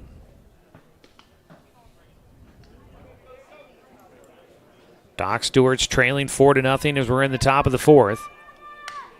Dane fights off a pitch. Got out and just got the end of the barrel off of that one. So coming up next is the Market Men from Corvallis and the Wet Sox from Hillsboro. Then you've got the Medford Mustangs taking on the State and Post 58 Canyon Crushers in the 4 o'clock game. And then the final game of the day will be the host team, the Portland Barbers. As a strike 3 call, Dane goes down looking. That is the third strikeout. All of them are backwards Ks for Maxwell Stewart. The Barbers, the host team, taking on the Eugene Challengers, who won a play-in game 10-0 against the post-20 Dirtbags. So they get into the state tournament. The defending state champs were on the ropes, but they managed to get in. Daniel Withers will take a strike. And right now at the plate, the Doc Stewarts, it just feels like pitches you want to swing at, they're letting them go by. The 0-1 outside and high, a 1-1 count.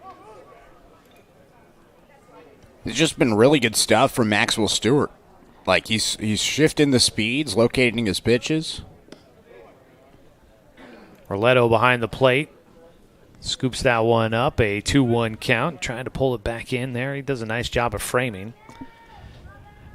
2-1 delivery for Stewart. Nobody on with 2 outs for the Docs here, who's got to get something going offensively. A pop fly could be playable behind home, up against the netting, reaching for it. Orletto ends up in the net, gets stuck in the net, and now needs some help. He literally puts up both hands, and he's like, help me, help me, help me. He got jumped up into the netting, which goes pretty much all the way down, maybe 3 feet off the turf behind home, and he jumped up into it to try and see if he can make that catch on the foul ball that just got over the netting behind home here at Joe Etzel Field, and the catcher's gear got caught in the net, and then he gets down in his squat and realizes, oh, we need a baseball. Might need that. 2-2 count for Daniel Withers. 2 outs and nobody on. Doc's trying to rally here. It's low from Stewart. Looks like the Wet Sox have arrived. They're hanging out behind the third base dugout. They'll have the next game against the Market Men. 3-2. Ball 4. And once again, Daniel Withers will draw a walk. The Docs will keep the streak going. They've had a runner on base in every inning, but yet they have not been able to bring anybody around to score. Danner Wirtz will try to see if he can change that. They're looking to try and get something started here for the Doc Stewarts. Maxwell Stewart. First pitch, a strike. Momentum all on the side of the Merchants at the moment. Winner will play in the 4 o'clock game tomorrow afternoon. Loser plays in an elimination game at 10 o'clock tomorrow morning. Just got to string together some hits. I mean, it's just been scattered today. Danner Wirtz waits on the 1-1. Takes high and inside.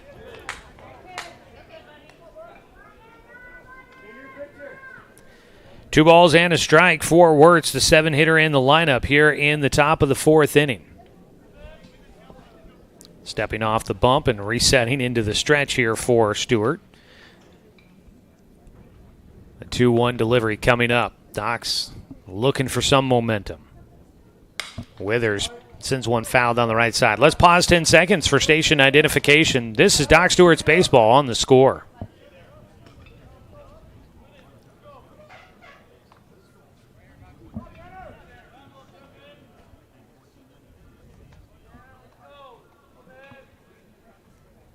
Two-two pitch, breaking ball fought off by Wirtz.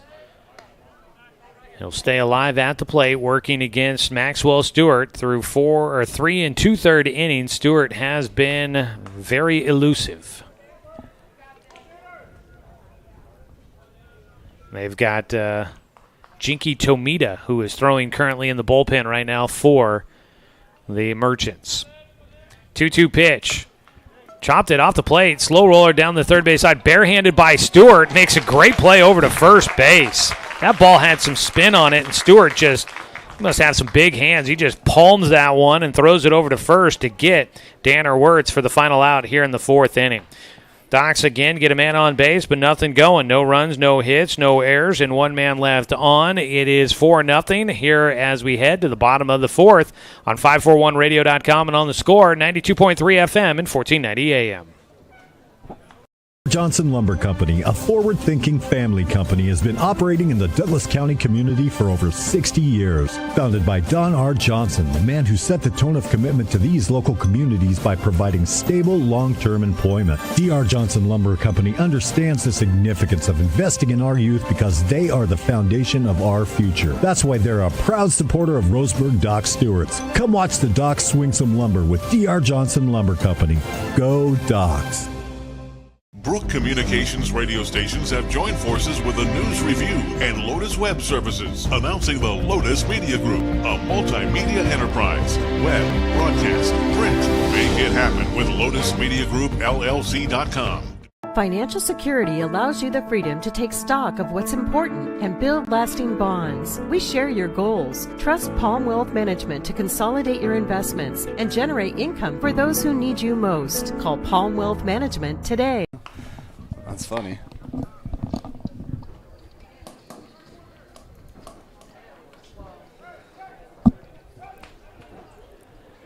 Heading to the bottom of the fourth. Jake Johnson still working for the Dock Stewarts. He'll face the 7, 8, 9 hitters here in the fourth inning. So far, first inning, first 6 batters all come up to bats. Third inning, first 6 batters all come up to bat. So hopefully this will repeat the second inning. That was 1, 2, 3 for the Dock Stewarts defensively. Ezra Weiss will lead things off. It'll be 3 straight lefties, Weiss, Fisher, and Winthrop due up for the Merchants. Jake's first pitch in for a strike, cutting into the lefty as Weiss flew out to center field his first time up. Ezra Weiss takes high and away. Weiss out of Westview High School, was at Lane Community College this last spring. Did not find any stats for him, so I don't believe he played. Probably redshirted. It's 1-1. He smacks one to center field. That'll be a base knock to get things started. Jake ducking out of the way of that one just in the nick of time. That'll be the 5th hit in the ball game for the Merchants. Live video coverage of today's ball game brought to you by the Cow Creek Tribe, and Dock Stewart's baseball here on the Score this summer has been sponsored by Bowers Industrial, a proud supporter of our local community and youth sports. That brings up Reese Fisher. Struck out his first time up. Bats with a man at first. Lays down a bunt, but it goes foul third base side. He had a soft touch on that one, but dribbles just into foul territory. A little bit of small ball now from the Merchants. You build that lead. You can feel comfortable trying to advance the runner into scoring position. Docks, meanwhile, will be looking to try and get some barrels out there. They have not been able to do so against starting pitcher Maxwell Stewart. He has been on his game here today. Jake Johnson has not been bad, but that 1 3-run blast really the biggest difference in this one. Check swing. Not sure if it was either in for a strike or he went around. I thought I saw the umpire point, which would make me think that maybe the hitter went around. Either way, it is a strike. Looked like it could have been a strike called as well. Reese Fisher behind 0-2. Runner takes off, swing and a miss, throw down to second base, tagged by Burke. Kenny hangs on to it. That's a strike him out, throw him out. Ezra Weiss shakes his head as he walks off the field. He's caught stealing. Burke with the quick tag onto the bag, gets Weiss as Reese Fisher at the plate strikes out for a second time.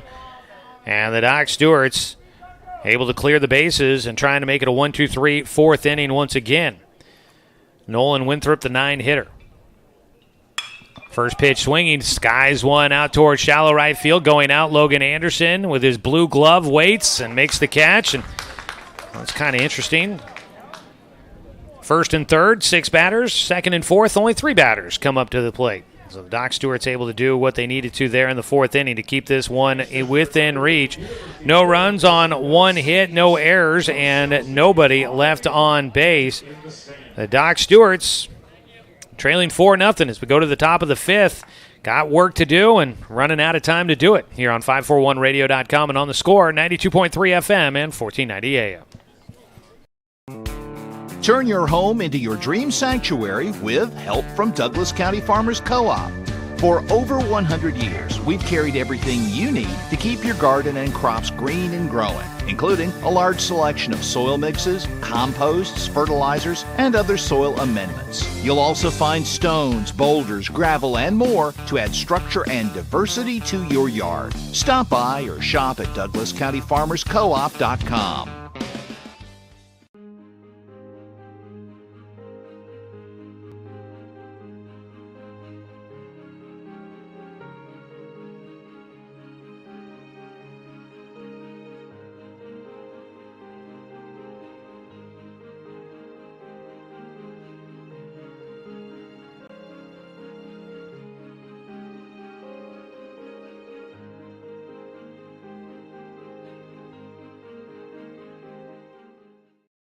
Leading off for Dr. Stewart's the left fielder, number 12, Ty Hellenthal. Docs Baseball here on the Score, brought to you by Palm Wealth Management, a member of D.A. Davidson and Company, a member SIPC. Ty Hellenthal leads things off for the Doc Stewarts as they face Maxwell Stewart, who has been wheeling and dealing today, allowed just 2 hits and no runs so far through 4 innings of work. First pitch to Hellenthal misses outside. Takes high for a 2-0 count. Hellenthal 0 for 1, grounded out to the pitcher his first time up. The Merchants trying to keep a shutout on the board against the Doc Stewarts. Doc's trying to heat up the bats here.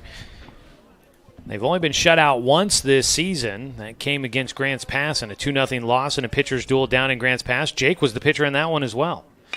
Hellenthal goes right field out towards Ezra Weiss, who goes kind of scrambling to get underneath that ball. Gets there in time. That'll get Ty Hellenthal for the first out. Doc's just, everything's been very playable so far out there defensively for the Merchants. 1 out, Tegan Sprague. He's got 1 of the 2 hits in this game for the Doc Stewarts. Sprague flared one down the right field side, landed right on top of the foul line. First pitch, swinging away, fouls it off. Nice to see Sprague aggressive early in the at-bat. Kind of feels like more of the Docs right now have been waiting to see stuff come to them. The 0-1 pitch is low. Just doesn't feel like a lot of aggressiveness at the plate. Yeah. It just feels like very timid. Yeah, I'm feeling that as well right now, and would hoping the team can turn that around. The 1-1.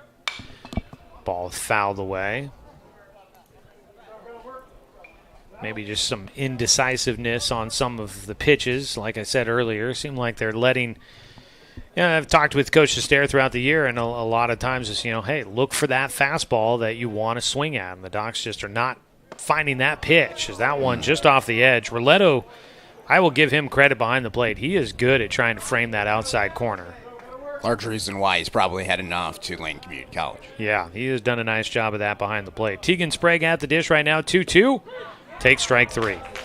Looked like maybe an off-speed coming in, and that is the 4th strikeout of the game. All 4 strikeouts have been strikeouts looking for Maxwell Stewart. He gets 2 outs, and Docs with the top of their order coming up. They are down to their final 7 outs to work with in this first game of the state tournament. It is a double elimination, so it's not over after this, but the Docs would then be up against the wall. First pitch swinging away for Berg. Takes it out towards center field. Running underneath it, Jackson Poole is there. And it's a 1-2-3 frame for the Doc Stewarts here in the 5th inning. No runs, no hits, no errors, and for the first time today, Doc Stewarts do not get a man on base. It is 4-0. We go to the bottom of the 5th. Doc Stewarts trailing against the Portland Merchants here on 541radio.com and on the Score, 92.3 FM and 1490 AM. To expand your portfolio? Consolidate your investments with Palm Wealth Management. Our trusted team makes it easy to diversify and track your investments. Let Palm Wealth Management coordinate your financial strategy. Call Palm Wealth Management today. Hundreds of years before county boundaries were drawn, the Cow Creek Umpqua tribe lived on southern Oregon lands. The Cow Creek were known then for their sense of community. They still are. Today, the success of their world-class casino resort and other Cow Creek businesses benefit our communities. The Cow Creek Foundation has given over $20 million to Southern Oregon charities. The Cow Creek Umpqua Tribe, a Southern Oregon tribe and a giving people. Brook Communications radio stations have joined forces with a news review and Lotus Web Services, announcing the Lotus Media Group, a multimedia enterprise. Web, broadcast, print. Make it happen with LotusMediaGroupLLC.com. Interesting.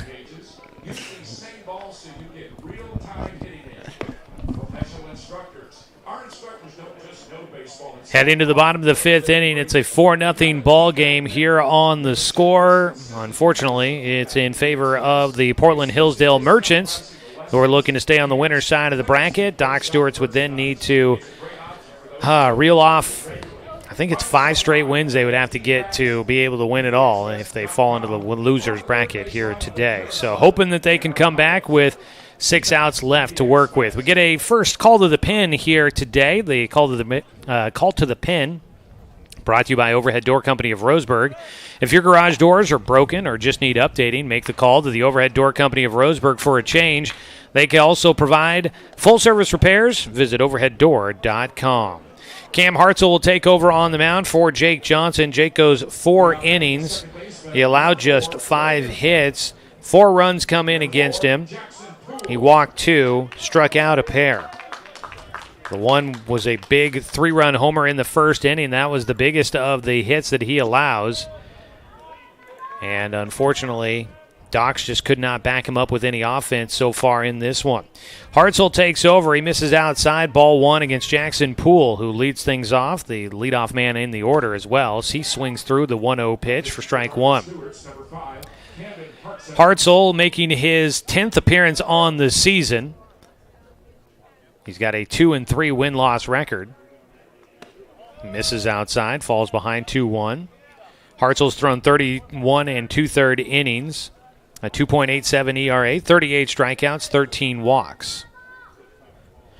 His 2-1 delivery against Jackson Poole, who is 1 for 2 today, had a single to center field in his first at-bat, grounded out to second in the third. He's ahead 3-1. Hartzell, with a moment behind the mound, now gets back on the rubber into his windup.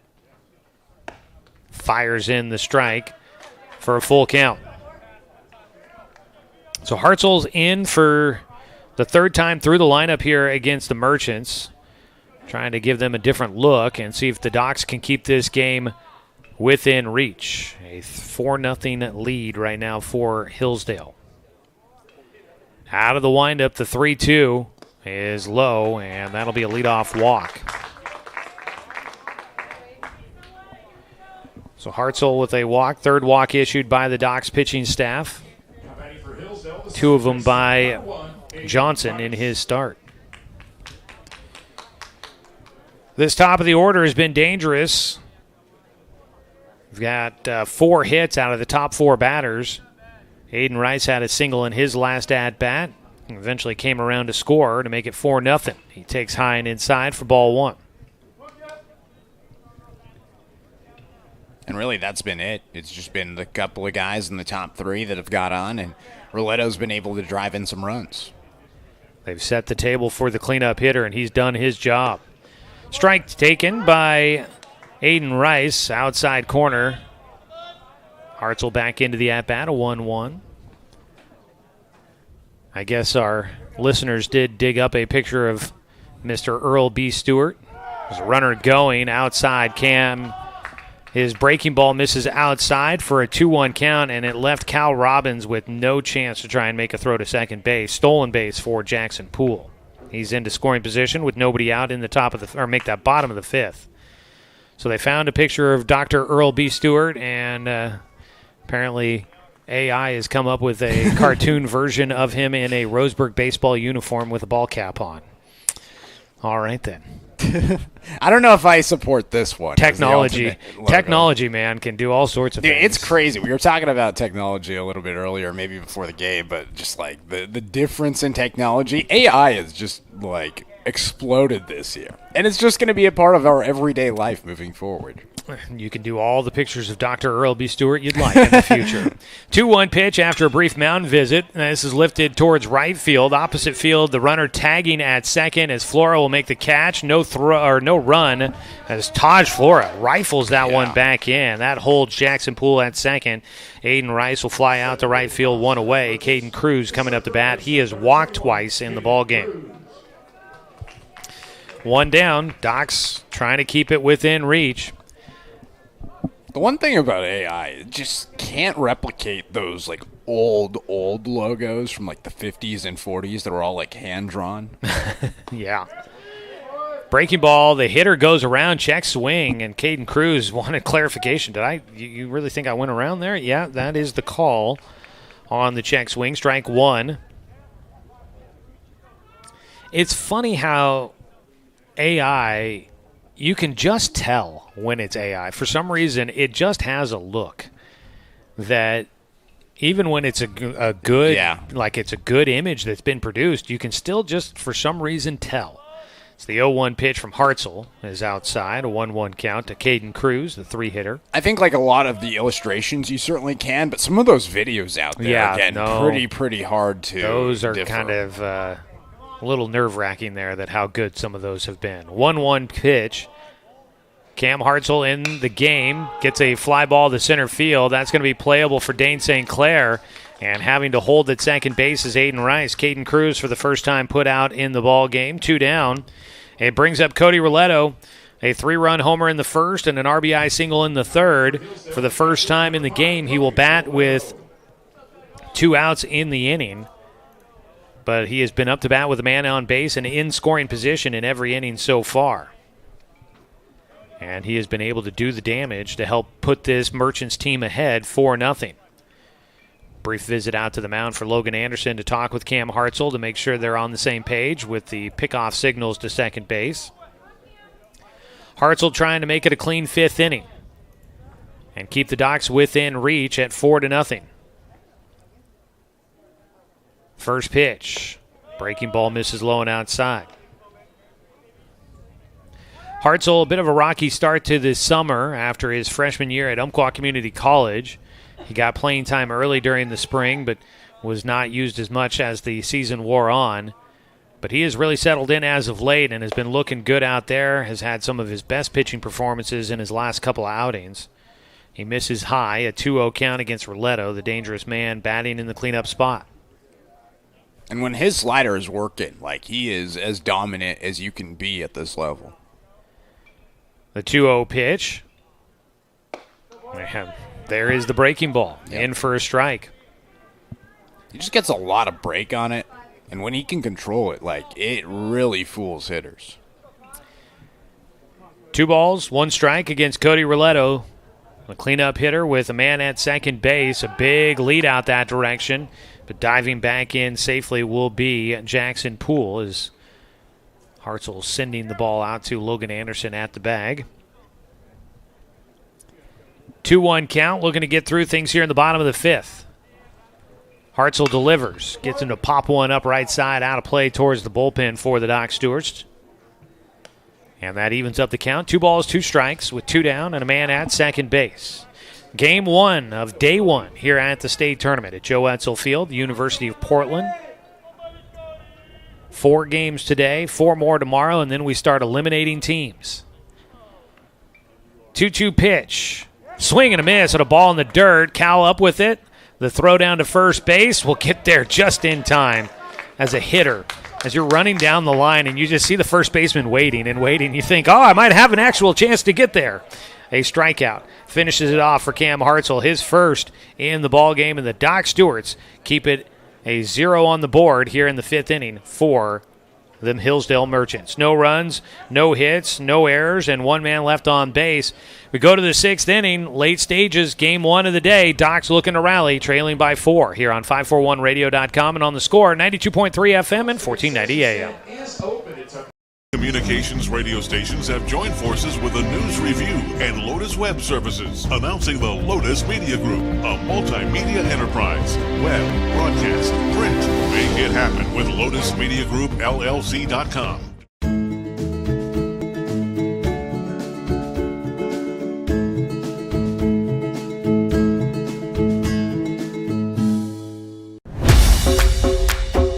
wasn't until 1925 that the American Legion gave birth to its first youth program, and that was American Legion Baseball. And the emphasis was on citizenship and sportsmanship. Travel ball, a lot of the times you go and you play and it's kind of just more of an individual game. But in Legion Baseball, it's more of a team working towards a goal, and I really appreciate that. That you're playing for something more than just yourself. You're playing for all the past veterans who have served. We're playing for the people who are still serving in the military. And it's a huge honor to be part of this program.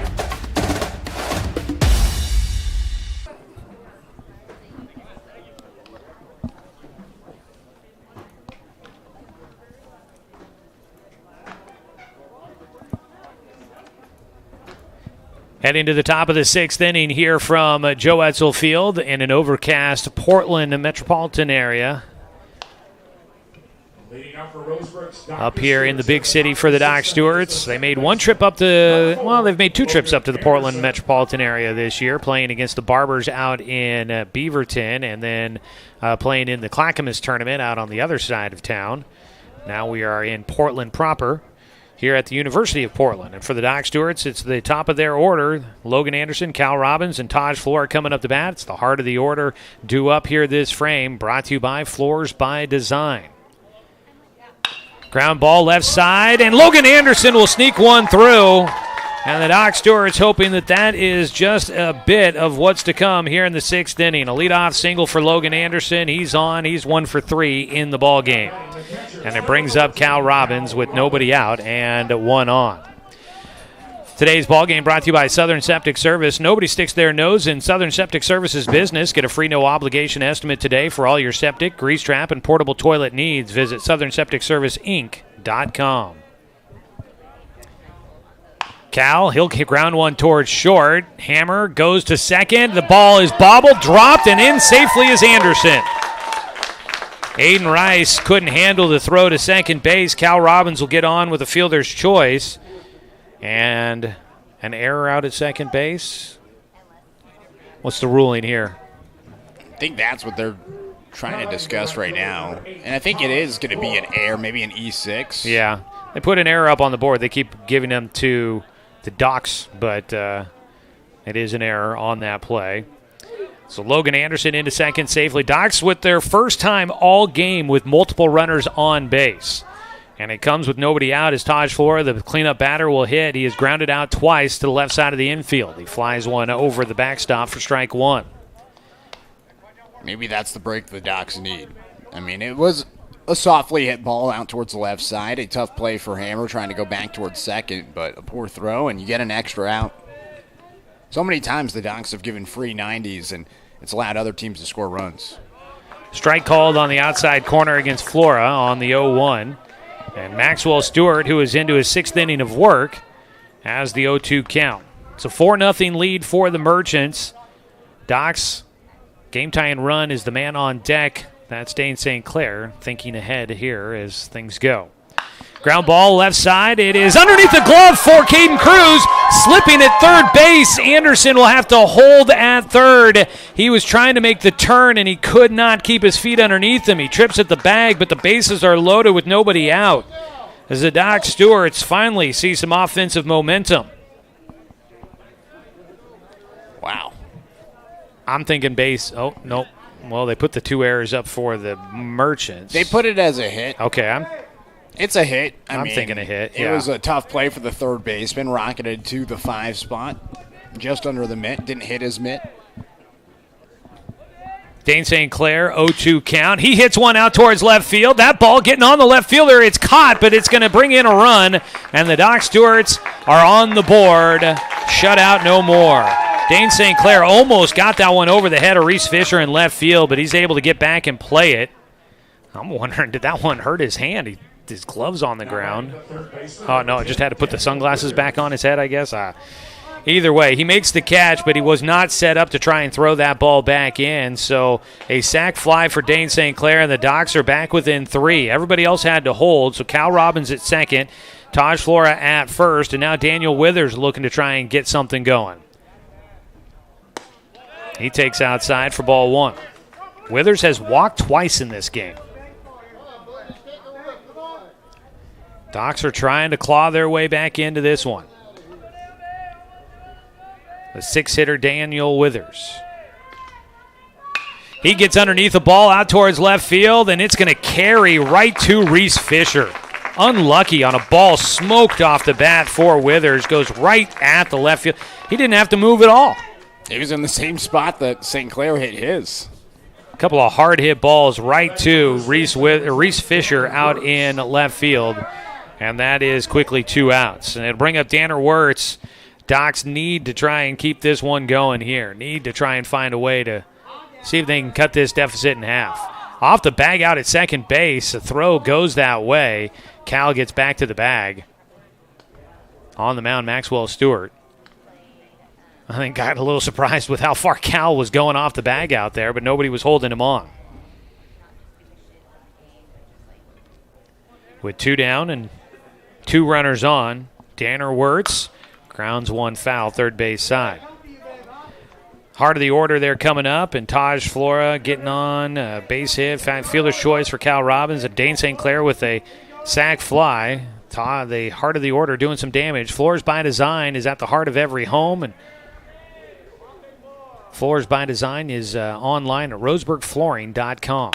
A ball up the middle. Wirtz will come through. Cal Robbins at third base. They're going to send him around. He's heading to the plate. The throw is offline, but Cal will get in just ahead. He was enough behind the throw that Cody Roletto had a chance to try and maybe make a tag, but he couldn't get back to the plate in time, and Cal goes sliding in. Bit of a belly flop for the big boy, but he gets in safely, and the Docs have done exactly what I asked. They've cut it in half. A huge RBI single by Danner Wirtz right back up the middle. Taj Flora to second base. Runners at first and second with 2 down, and Ty Hellenthal trying to keep it going. Docs with a crooked number on the board. They're back in this one. First pitch for Hellenthal. Fouls it off. We know they've got some arms in this on this roster here for the Merchants, so just getting to the bullpen doesn't necessarily mean you're going to maybe see a break on the mound. They've got some big-time arms in their bullpen, so Doc's looking to try and capitalize here as Maxwell Stewart getting a bit dinged up. He misses high. I believe it's a 1-1 count here.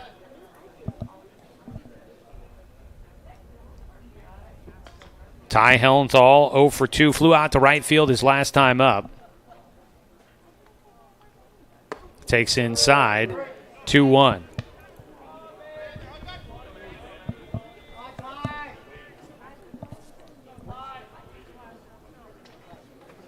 Two balls, 1 strike with 2 down. Docs have gotten 2 on the board and have 2 on base right now. Hellenthal trying to keep the momentum going. He takes a strike, outer half. Good pitch there by Stewart. Found the top end of the strike zone on the outside corner. And one thing for a lot of teams is just getting it going. Once you score a couple of runs, you get the confidence up and you want to keep it going. The 2-2. Hellenthal fouls off a pitch. It will carry out of play as the Merchants giving chase end up into the netting down the right field side.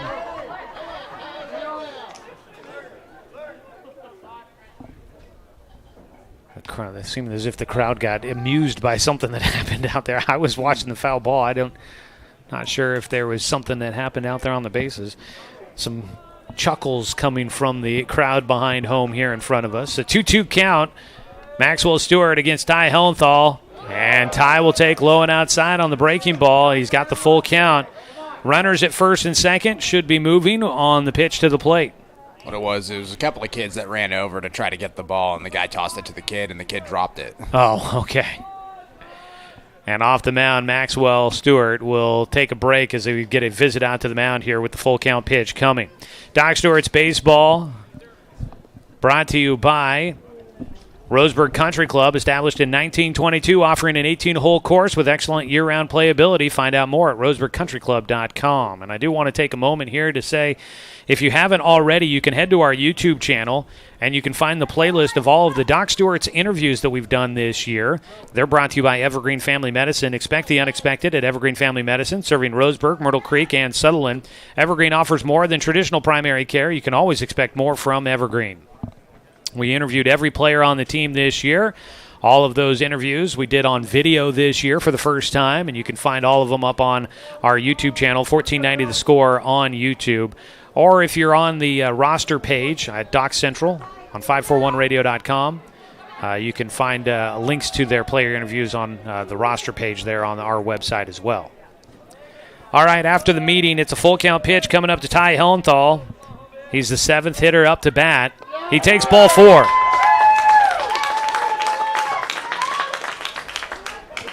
Bases loaded, and it'll be the youngster Tegan Sprague up to bat. Number 9, Tegan Sprague.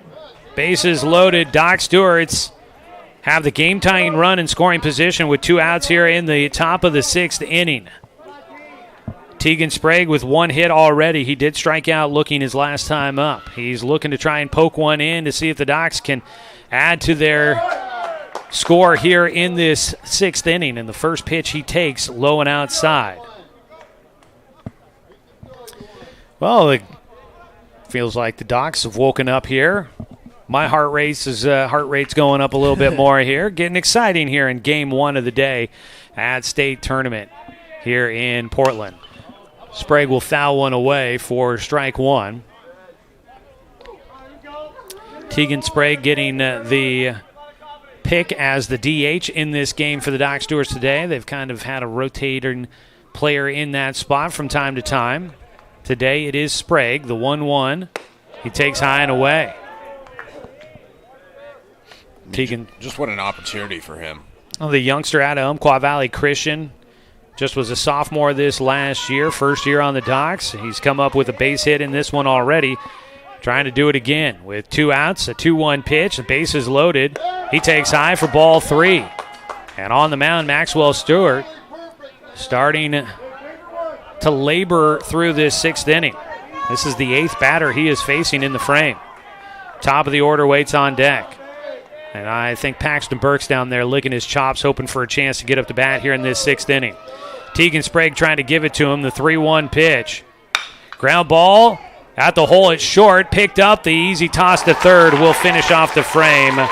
Sprague got one he liked, hit it in a decent spot, but with the bases loaded, they got the force out at third. They'll get Danner Wirtz there, and that'll finish things off. Doc Stewart's able to get on the board finally, though. They scored 2 runs on 3 hits. There was 1 error for the Merchants, and the Doc Stewarts will leave them loaded here in the 6th inning. They cut the deficit in half. It's 4-2 as we head to the bottom of the 6th here on 541radio.com and on the Score, 92.3 FM and 1490 AM. Turn your home into your dream sanctuary with help from Douglas County Farmers Co-op.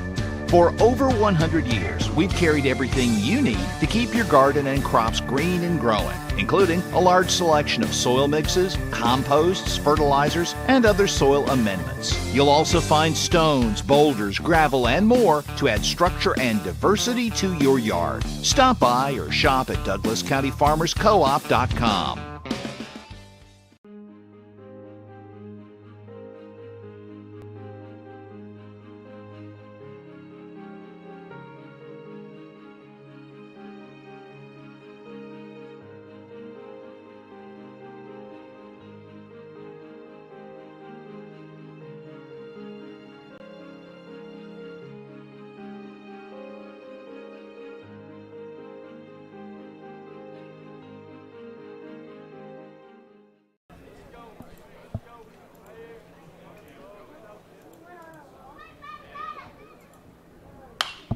Come back here in the bottom of the 6th inning. Cam Hammer at the plate. He's 0 for 2 in the game and leads things off for the Portland Hillsdale Merchants, who have seen their lead cut down in half. It's 4-2 as we start the bottom of the 6th. Hammer with a 1-1 count against Cam Hartzell on the mound. Hartzell gets him to swing and foul off another one and is ahead. A ball and 2 strikes. Today's game brought to you by Gibbs RV Superstore. You got to get to Gibbs, where RV means real value.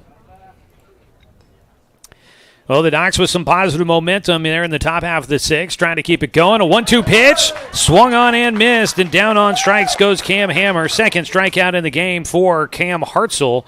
And that'll start things here in the 6th inning. A punch out for the Docs. Diego Martinez Griffin, the first baseman, 0 for 2, will dig in with nobody on. On the mound, Hartzell winds and fires his breaking ball. You talked about it. When that pitch is working, he can be really, really lights out. I mean, it's just so tough to hit. He just has so much break on it. The 0-1 pitch from Hartzell. Another breaking ball, misses low. Can't get the hitter to chase. And the thing about Cam is he does a really good job shifting his speed. So one pitch, it'll be that breaking ball. The next pitch, maybe a fastball. Then back to the breaking ball. He kind of shifts it up. The 1-1 misses outside. Again, can't get the hitter to chase. 2 balls and a strike for Martinez Griffin. Headed to Columbia Basin College. Right-handed first baseman. Takes inside and is ahead. 3 balls and a strike. Doc Stewart's finally cashing in. Danner Wirtz with an RBI. He cashes in there. Yeah, the RBIs are brought to you by Umpqua Bank. Whether it's great deals on investments, savings on loans and lines of credit, or personal banking with no overdraft fees, you can cash in with Umpqua Bank, member FDIC. There's a strike across, staying the at-bat for Hartzell, a 3-2 count. Stop by one of Umpqua Bank's 6 branches in Douglas County, in Roseburg, Sutherland, Myrtle Creek, and Canyonville. 3-2 pitch with 1 out and nobody on.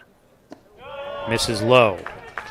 Diego Martinez Griffin gets on base for the first time as he draws a walk. That'll be the first walk, make that the second walk for Cam Hartzell. And it's going to get a visit out to the mound for Coach Tim Sester. And the Docs are making the move here. They're going to keep Cam Hartzell on a short leash. They're going to go to the bullpen with a 2-run deficit. The Doc Stewarts are going to bring in a new man on the mound, and I want to say that's Caden Rygard. Nope, it's going to be Tegan Sprague. The DH is going to enter the game. Slender right-hander coming running in. Could have been a couple of different guys for the Doc Stewarts. It's going to be Tegan Sprague. The DH will enter the game as the pitcher as we get a call to the pen, brought to you by Overhead Door Company of Roseburg.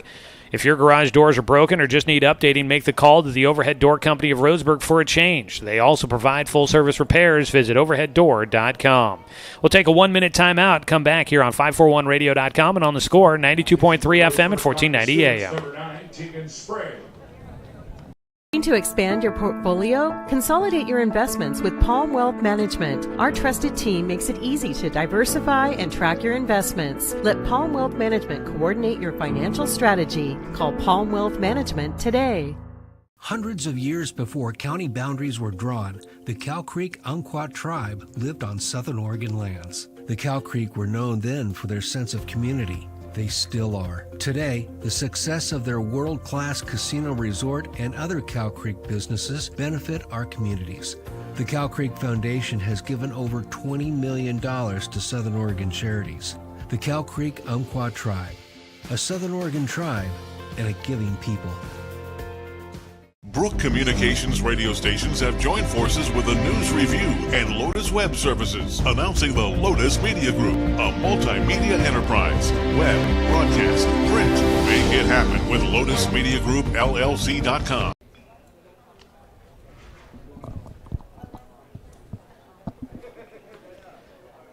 Pitching change for the Doc Stewarts, trailing by 2. They finally got on the board with 2 runs in the top half of the 6th. Cam Hartzell got a strikeout to get things started here in the 6th, but they now make the move to Tegan Sprague out of the bullpen. Final line for Cam Hartzell. 1 1/3 with no hits, no runs, 2 walks, 2 strikeouts. He is responsible for the runner at first base. So the book not closed just yet on Hartzell, but taking over will be Tegan Sprague, who will try to get the Docs through things here in this 6th inning. Docs in the 7th inning will have the top of their order coming up to bat as they look to overcome a 2-run deficit. Right now, Sprague trying to keep it a 2-run deficit. Ezra Weiss will lead things off against the new pitcher. Shows a bunt, runner going, throw to second base. Tag down in time. Yes!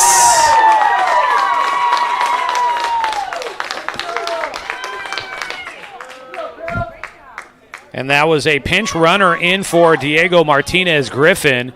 He comes up and throws his hands up. Ramsey Prentice gets picked off trying to take second base, caught stealing, tagged down by Burke. He couldn't believe it. And there's 2 outs with nobody on base now. Ezra Weiss at the plate with a 1-0 count from Sprague.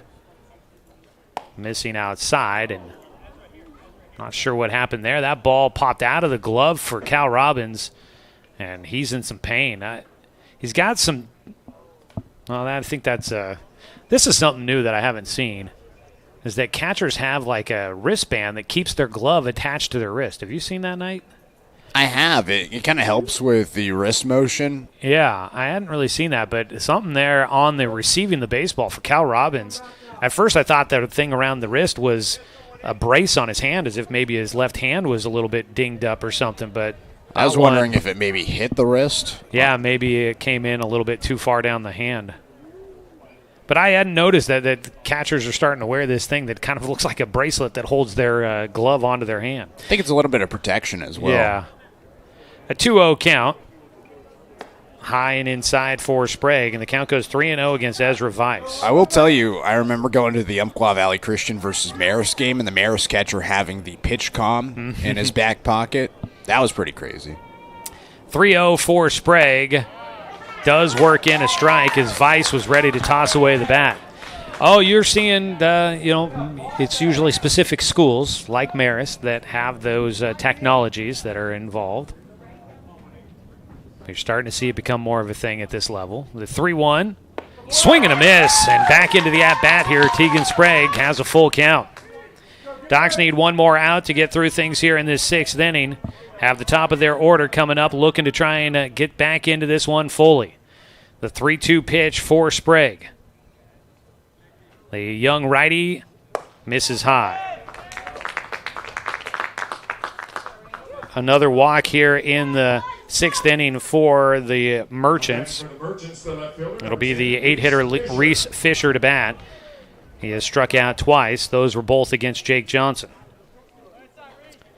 Tegan Sprague with a man at first. With that runner caught stealing, that does mean officially that Cam Hartzell, his day and line is totaled, and it's the same as what Knight told you earlier. An inning and a third, no runs, no hits, 2 walks, 2 strikeouts. First pitch, a strike on the outside corner to Fisher. 4-2 our score. We're in the bottom of the 6th. Docs are the designated visiting team in the matchup after the coin flip, so they will bat in the top of the 7th, looking to try and make up a 2-run deficit. The 0-1 pitch, in for another strike, and Reese Fisher backs out of the box as he throws his head back, unhappy with the strike call. I'm going to imagine that Maxwell Stewart's day is probably done, that they go to the bullpen for a changeup, as the Docs will come up with the top of their order in the 7th. The 0-2 pitch for Sprague with a man at first. Missing in the dirt. Behind the plate, Cal Robbins collects it in front of him. We've seen both the big arms Cooper Udishtu, a first-team All-State pitcher, and Jinky Tomita, an honorable mention All-State pitcher, both out of Grant High School. Both have thrown in the bullpen throughout the day here today. The 1-2 pitch with 2 down and a runner at first, Tegan Sprague. Can't get him to hit, and the runner going, throw down to second base will not be in time. Ezra Weiss takes second base on a pass ball. 2-2 count. Reese Fisher, a couple of strikeouts. He's got an opportunity to maybe tack on an insurance run here. A 2-2 delivery coming for Sprague. Swings and foul tips it into the glove for strike 3. His third strikeout in the ball game. And for Tegan Sprague, a huge strikeout to finish things off here in the 6th inning. Doc Stewart's keep it a 2-run deficit. No runs, no hits, no errors, and 1 man left on base for the Merchants. And it is going to be a pitching change. Cooper Udishu on to try and save this one for the Merchants. Docs with the top of their order coming up when we return for the 7th on 541radio.com and on the Score, 92.3 FM and 1490 AM. Hey there, sports fans. Thanks for watching this local sporting event online at 541radio.com. Did you know there's more than one way to watch games online? You can watch games on your laptop or desktop computer, your tablet, or even your smartphone just by going to 541radio.com. But we also use YouTube to stream all of our video broadcasts, which means you could be watching this game on your big screen TV with a number of different streaming devices. You can stream our live YouTube broadcast through your PlayStation or Xbox gaming device, or through streaming devices like Google Chromecast, Apple TV, or Roku. There's plenty of ways to follow this live local sporting event, plus you can find past events archived on 1490 The Score's YouTube channel. Find us on YouTube and subscribe today to keep up with the latest in local sports coverage.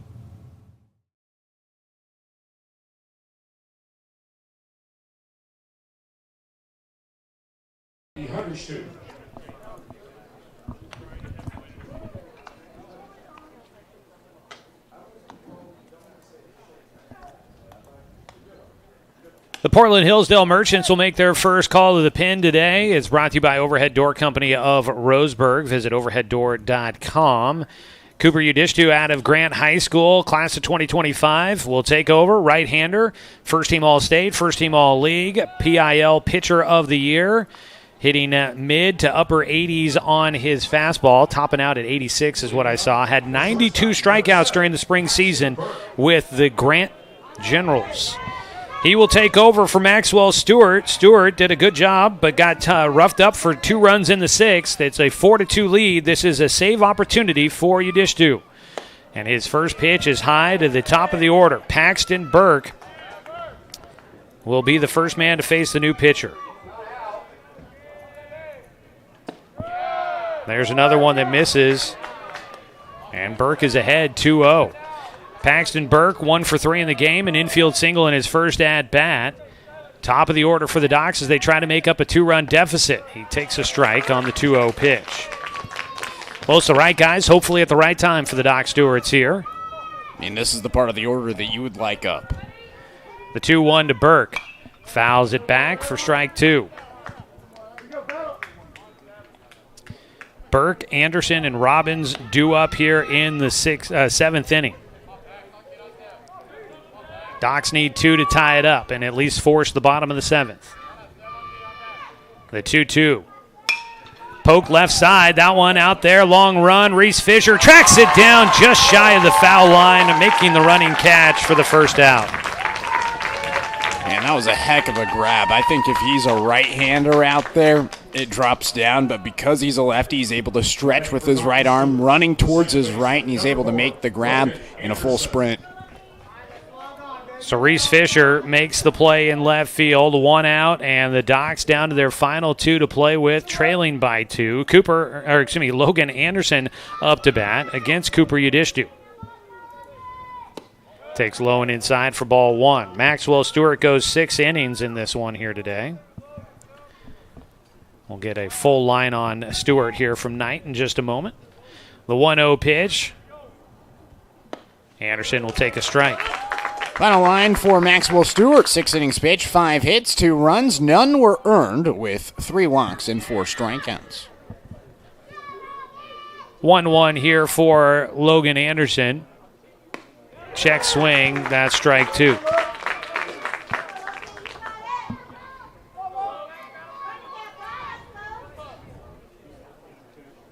The Merchants 2 outs away from staying in the winner's bracket after day 1 of the tournament.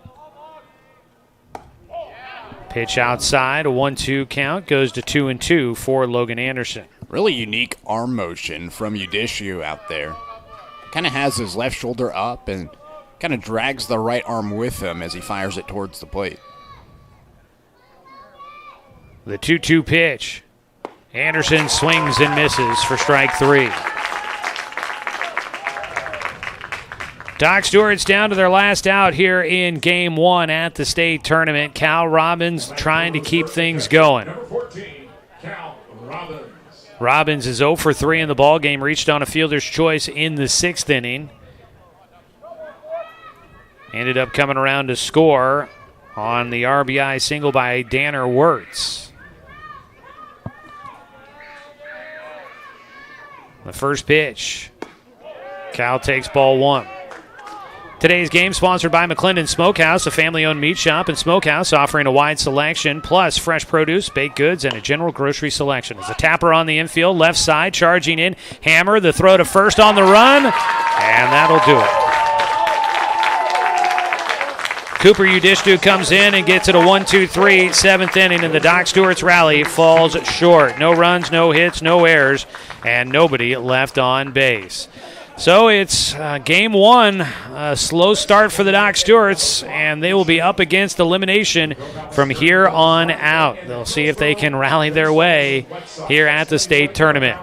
Doc Stewarts fall against the Hillsdale Merchants, 4-2. The final score. We'll take a 3-minute timeout, and when we come back, we'll take a look at the post-game numbers for you here on 541radio.com and on the Score, 92.3 FM.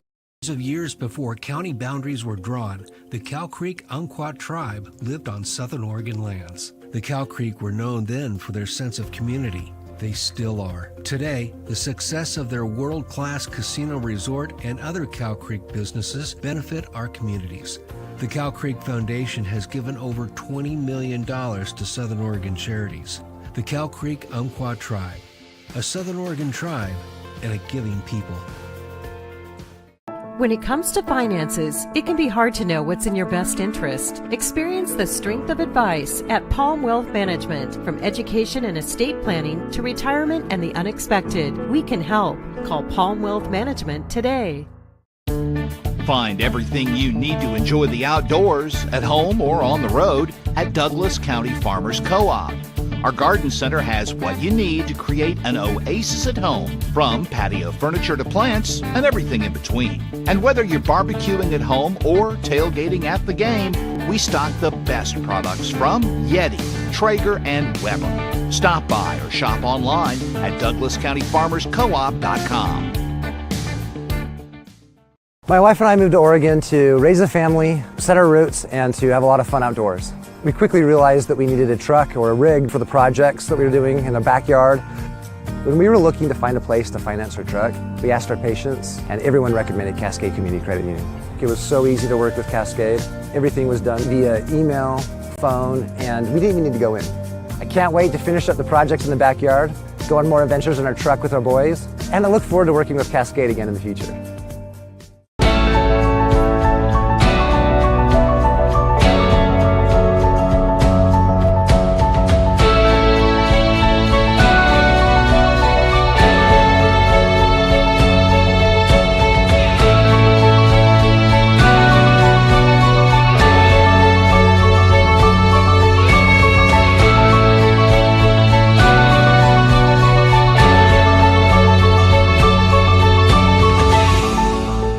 D.R. Johnson Lumber Company, a forward-thinking family company, has been operating in the Douglas County community for over 60 years. Founded by Don R. Johnson, the man who set the tone of commitment to these local communities by providing stable, long-term employment. D.R. Johnson Lumber Company understands the significance of investing in our youth because they are the foundation of our future. That's why they're a proud supporter of Roseburg Doc Stewart's. Come watch the Docs swing some lumber with D.R. Johnson Lumber Company. Go Docs! Brook Communications radio stations have joined forces with a news review and Lotus Web Services, announcing the Lotus Media Group, a multimedia enterprise. Web, broadcast, print. Make it happen with Lotus Media Group, LLC.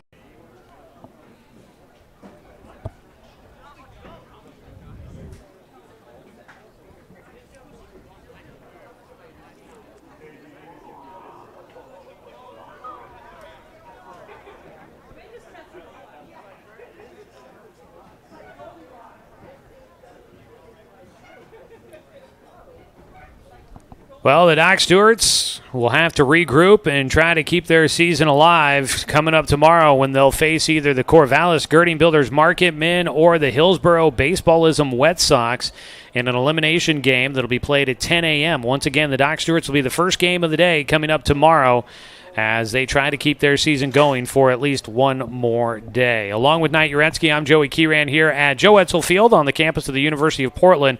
Doc Stewarts fall against the Portland Hillsdale Merchants 4-2, your final score.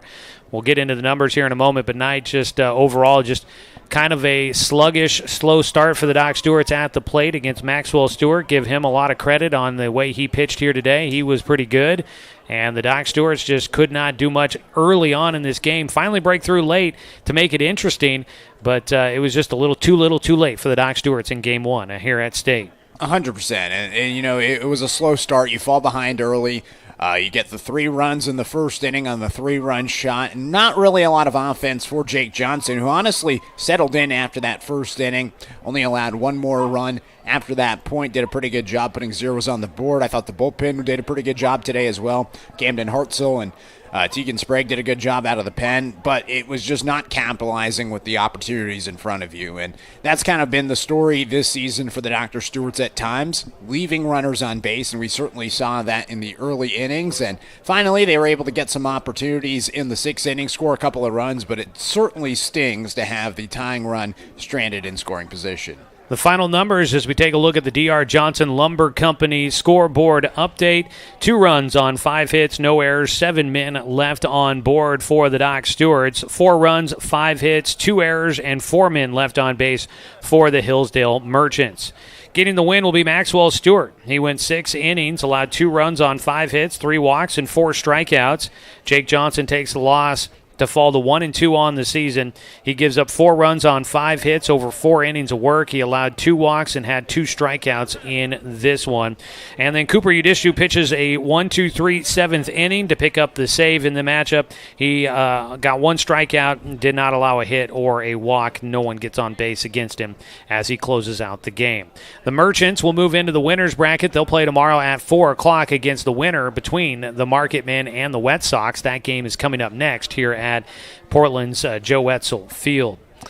As you mentioned, 3 runs in the first inning. Those come off of a 3-run homer by Cody Roletto. A 1-out blast over the left field fence, just clearing the top of the fence and getting out of here. That set the tone early. And then Roletto, he drove in the 4th run of the game on a 1-out single in the 3rd inning that made it 4-0 at the time. So Cody Roletto, big day at the plate for that young man. A tough one. He goes 2 for 3 against the Doc Stewarts pitchers here today. Both his hits came against Jake Johnson, and that puts the 4 runs on the board, and that's all they needed here in this one. He was a tough guy to hit there to get out there at the plate. Yeah, and he got the pop out towards left field, and he sliced the single out towards right field. So really good stuff from him at the plate. There's a reason why he is heading off to Lane Community College to go play some baseball, and he was a heck of a baseball player at Wells High School this past season. A large reason why he was probably the PIL Player of the Year, Co-Player of the Year there, but it certainly was on display today. So the Doc Stewarts then would get 2 in the top of the 6th inning. They finally got through. 3rd time through the order, they're finally able to break through against Maxwell Stewart. They would get a leadoff single by Logan Anderson. He would eventually score an error on a throw to second base, helped out the Doc Stewarts a little bit, and they would get 2 runs in, but they could not keep the rally going, leaving the bases loaded. And then they bring the bullpen in. Cooper Udishtu, who was a huge arm on the mound for the Grant Generals in the spring season, came out here, and he shows exactly why he was one of the top pitchers in the state this year. Gets a 1-2-3 frame, and the Doc Stewarts finish out this one down by 2. So that is how the scoring happened in this one. Taking a look at offensive numbers real quick as we wrap things up here. Want to make sure that we don't hang up the booth a little too long. We've got a couple other media folks here that will be switching in and out throughout, although I don't think anybody's coming in right after us in Game 2 here, so that at least is a bonus for us. Paxton Burke goes 1 for 4 at the top of the order. Had the first hit of the game, brought to you by MSK True Value. Make sure that your summer projects are a hit with a stop by the MSK family of stores in Myrtle Creek and Tri-City. He was 1 for 4 with that infield single to lead off the ball game, but was left stranded at third. Logan Anderson goes 1 for 4 with a single to lead off things in the 6th. He scored a run. Cal Robbins was 0 for 4 in the ball game. He scored a run, reaching on a fielder's choice. Taj Flora 1 for 3 with a single. Dane St. Clair was 0 for 2, had a sac fly, drove in a run. Daniel Withers was 0 for 1, walked twice. Danner Wirtz was 1 for 3, had an RBI single in the 6th inning. Ty Hellenthal goes 0 for 2, walked, and Tegan Sprague was 1 for 3, had a hit in his first at-bat. As for the Merchants, they had Jackson Poole go 1 for 2 at the top of the order. He scored a run, stole 2 bases, also had a walk. Aiden Rice was 1 for 3 with a single and a run scored. Caden Cruz was 0 for 1 with 2 walks and a run scored. Cody Roletto 2 for 3 with 4 RBI, had a 3-run homer. Cam Hammer was 0 for 3. Diego Martinez Griffin 0 for 2 with a walk. Ezra Weiss was 1 for 2 with a single, a walk. Reese Fisher struck out 3 times, and Nolan Winthrop was 0 for 2. That is how it plays out here today. Doc Stewart's dropped to 21-19 overall on the year. Hillsdale is now 28-7 on the season. They've won 4 consecutive games. More importantly, they're in the winner side of the bracket, as Day 2 will be coming up tomorrow. For the Doc Stewarts, Day 2 will find them facing elimination, as they'll play again at 10 o'clock tomorrow morning against the loser of our next game between the Corvallis Skirting Builders Marketmen and the Hillsboro Baseballism Wet Sox. That game going to be coming up, scheduled for a 1 o'clock start this afternoon. And that's going to do it for us, folks. Here night, just be the one game you're able to make it up here for with us. Any final thoughts as the Doc Stewarts now find themselves on the brink of their season coming to an end? I mean, this is a team that started their season 0-6, and they're in the playoffs right now. They're playing with house money, and, they got their backs against the wall. But at points this season, it feels like when they are in a pickle, they kind of turn it on. And so moving forward, maybe a little bit extra motivation to try to stay alive. It's a older, experienced group, and you know that a lot of those guys, like Cam Hartzell, want to keep this going as long as possible. We'll see if they can do that tomorrow morning, 10 a.m. start time. We'll once again kick things off, first game of the day for the state tournament. So that means we'll be back on the airwaves again tomorrow morning at 9:45 a.m. So hopefully you'll be able to join us there for that one. We'll have the live video stream up and running again coming up tomorrow. So make sure you tune in for that. And we'll find out here in a couple hours who we're going to be facing when that one's all said and done. Want to say thanks to the tournament crew here. Charlie was the tournament director. Let me get his name right. I should have made sure to write this down here. But thanks to everybody that helped make this tournament possible here. That is Charles Cannon, who is the tournament director. Thanks to him for helping us set up in a spot to broadcast from here today. Appreciate that. Thanks to the Portland Hillsdale Merchants for help with our pregame prep, getting us the lineup card and getting us ready to go for today's ball game. As always, a thanks to head coach Tim Sester and the Douglas County Baseball Association for allowing us to bring you another season of Doc Stewart's baseball here on The Score. Thanks to Knight Ureski. Knight, nice to have you here. Always fun to do a game with you. We don't get to do it often, but looking forward to more of those coming up in the future. So thanks to Knight for making the trek up here to be a part of the broadcast with us today and help out with the video production. Back in the studio running the wheels of steel, that is Dale Cranford down there in Roseburg running our radio production here today. Big thanks to him, and as always, a thanks to you, the fan, for tuning in for today's broadcast, because, of course, without you, I'm just a guy sitting here talking to myself. I'm Joey Kieran. Let's do it again tomorrow. Unfortunately, we got to get up early and do it again. We were hoping to be on the winner side of the bracket and get to sleep in a little bit, but the Docs up against the backs against the wall. We'll see if they can keep things going when they take the field coming up tomorrow morning. So we'll have pregame coverage starting at 9:45, first pitch at 10 o'clock. You can find Doc Stewart's baseball coverage streaming online at 541radio.com and on the 1490 The Score YouTube channel, presented by the Cow Creek Tribe. And as always, you can tune in for Doc Stewart's baseball right here on Douglas County's home for sports, The Score 90.